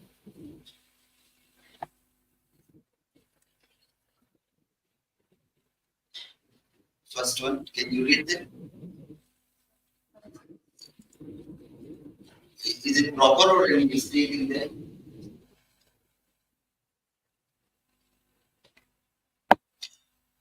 So this is the article that you have cited. Can you see the name of the writer? Can you read?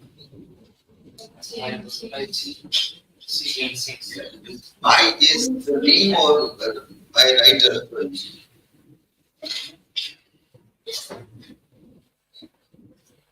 You have to see that. Okay, then. Even in this, there are lots of things which are not in a proper sequence. The title, most of the titles look good, but when you see the same thing, but that is not found. Echoes of oppression, torture, waiting for, and real world realities. So the real world realities are not like connected properly. You randomly talk about Punjab and then the things are not there.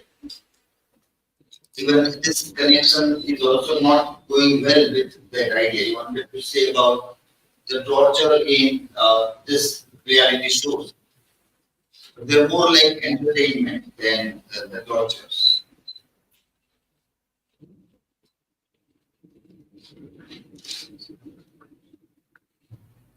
And then in this, this is through this present. You're talking about art in this. So,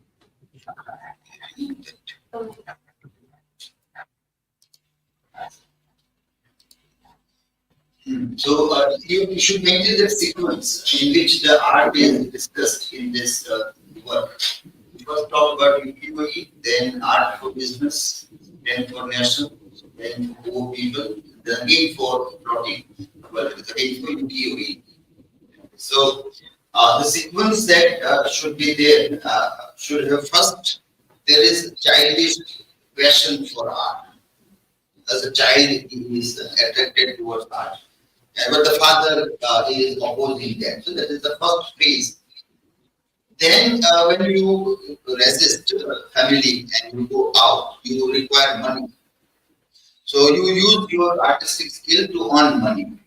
So that is the business idea comes when you go to Takeda firm. And then, so the second phase is this one, this for business. And once he rather get settled and then move towards the art, that there is some master, and if he is selecting you to be a student disciple, that is great. So he moved to the UKOE School of Art with the master. From there, he moved towards poor people. When Matsuda comes and tells about poverty of Japan, and then he is moving towards the poor people. And from there, he has been taken for propagandist, the artist, propaganda, ministry. He has a position in ministry. And then he also reports for other painters like Kurodo and other people also. So then it becomes that last phase is about the propaganda or for the nation. When we use the word nation, it can be misjudged also. So you have to always keep using the word propaganda also along with this or nationalism purpose and propaganda, so that the negative connotation that is connected with the idea can be properly reflected also.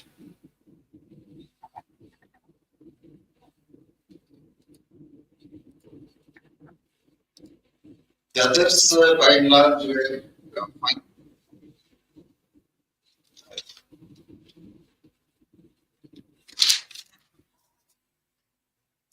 Yes, the PRIYANSHIBA, false innocence we were talking about. So this false innocence we have taken from an article there.